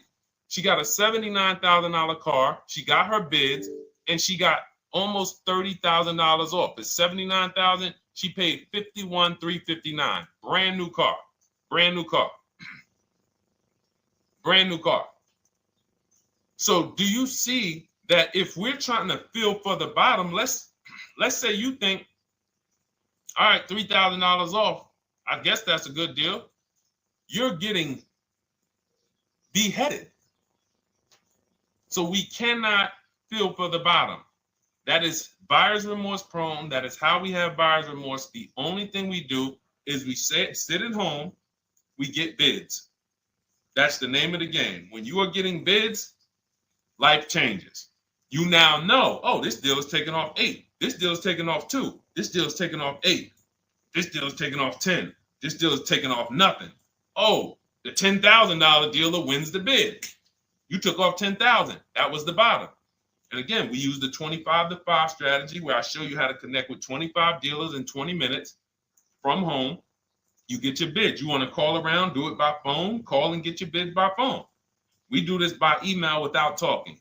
That is what's in my book. That's how we do it. So everything we talked about is in my new digital book Cars from Home, 7 Steps to Saving Time, Money, and Avoiding Dealerships. Normally $97, part of our welcome offer. You get your copy for $24. That's 75% off. In my TikTok bio, click that link. My Instagram bio, click that link. Or YouTube comments and the Facebook comments, deshonsbook.com. 2 hours, get your $24 and let that continue to make money for you and keep money in your family. We didn't talk about. We didn't talk about selling leases and equity in leases. We didn't talk about the bank bidding wars. We didn't talk about, we dig deep on leasing versus buying. We hit on a lot today. Now, for those of you who are like, Deshone, I'm just meeting you, I don't really trust you yet, then start with my free cheat sheets. Dolan will put a link for you. You can go to DeshonesCheatSheets.com, put a link in the comments, and just start with my free cheat sheets. We've given thousands of people have started with my free cheat sheets. That'll expose you to the Cars from Home world, because once you see the value, like, wow, this is what Deshone's giving us for free. What is in the book? The book is your step-by-step checklist, step-by-step blueprint. But if you're like, you know what, let me just get started with the cheat sheets, go grab the cheat sheets. Now, mark your calendars. We're here Monday through Thursday, 12 p.m. Eastern Time. Show usually lasts about 90 minutes. You can bring your questions. You might be watching this on a replay, because you'll see a lot of people ask the same question you would have asked. But mark your calendar so you don't miss a show. We'll be back, and then we'll run the whole replays all through the weekend for those who couldn't be here during the week. So I might start doing something for people who bring people. Write me some ideas, because what I really want is I want to come up with something, a way to reward people who share. That's why I wanted to give a free copy of my book to our nurse on TikTok. You know, like, I want to come up with something for people that bring people, that help me actually spread this message. DM me some ideas, and I'll watch that. I can't read all the DMs, but I will certainly start that DM with, you know, I have an idea, and then I'll know that's you, because I want to come up with something specifically for the people who share. All right. I'll see y'all tomorrow. Thanks for watching. This has been our show. Congratulations to everybody that got the book. Make sure you send me your success stories. Email me when you get your cars. I want to hear all about it. All right. God bless you.